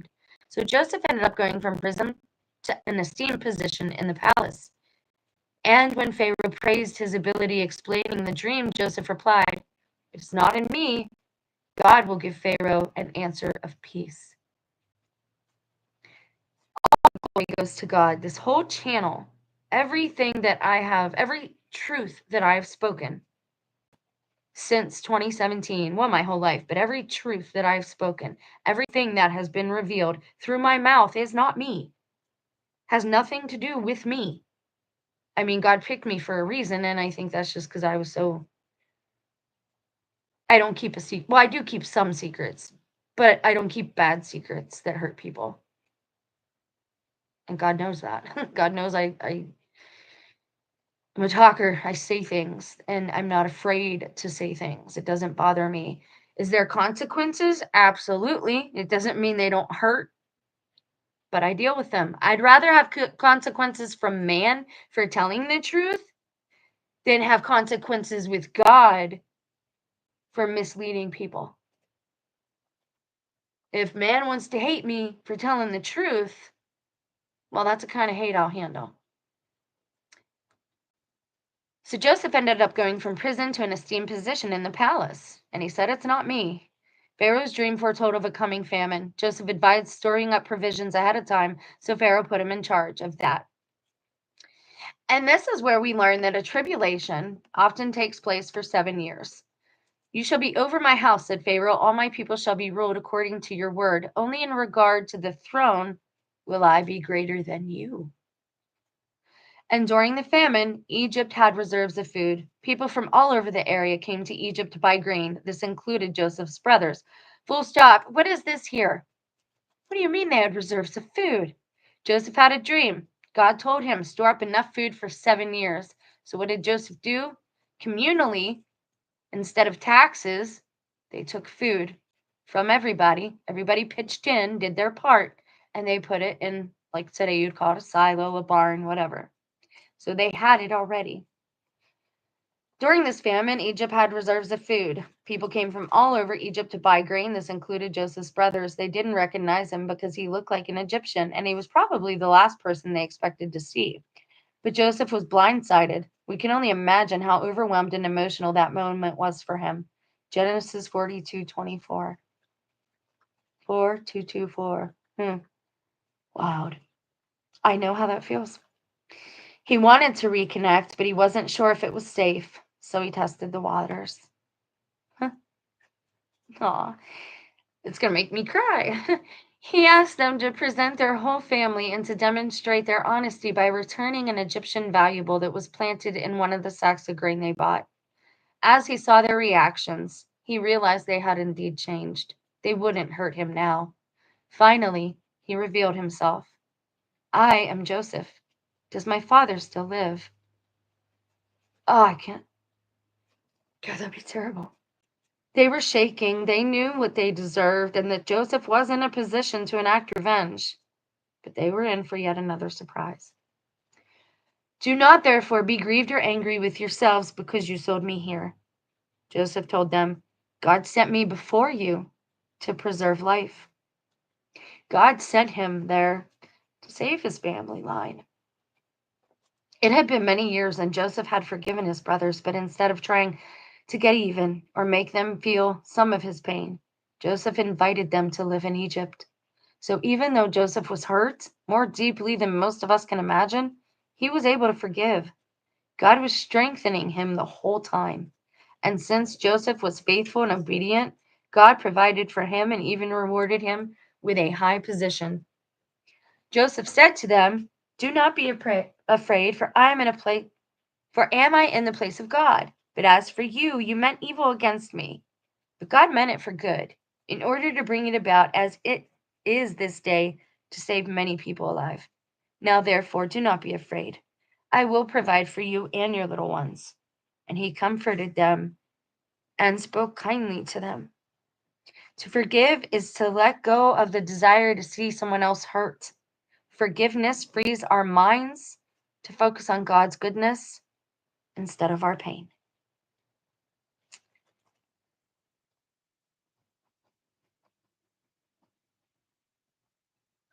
Do we want to read this one? Should I continue? Let's see what time it is. I am going to stop this now because my dogs need to go out. We can continue if you like, or you can continue on your own. I will share the link. Thank you so much for being here. If you missed any of it, I would suggest that you head to the beginning and kind of skim through and see what you might want to hear. But there are breadcrumbs all throughout this whole video. I'm ending with that story because it affects me deeply. And it should affect most of you deeply too. We are Israel. Israel is a people. And God is wherever we are. This land that you're on, this is why they haven't thrown us off yet, because they know they can't. It's our inheritance. Know that. Walk in it and walk in victory. I love you guys. Please pray for me.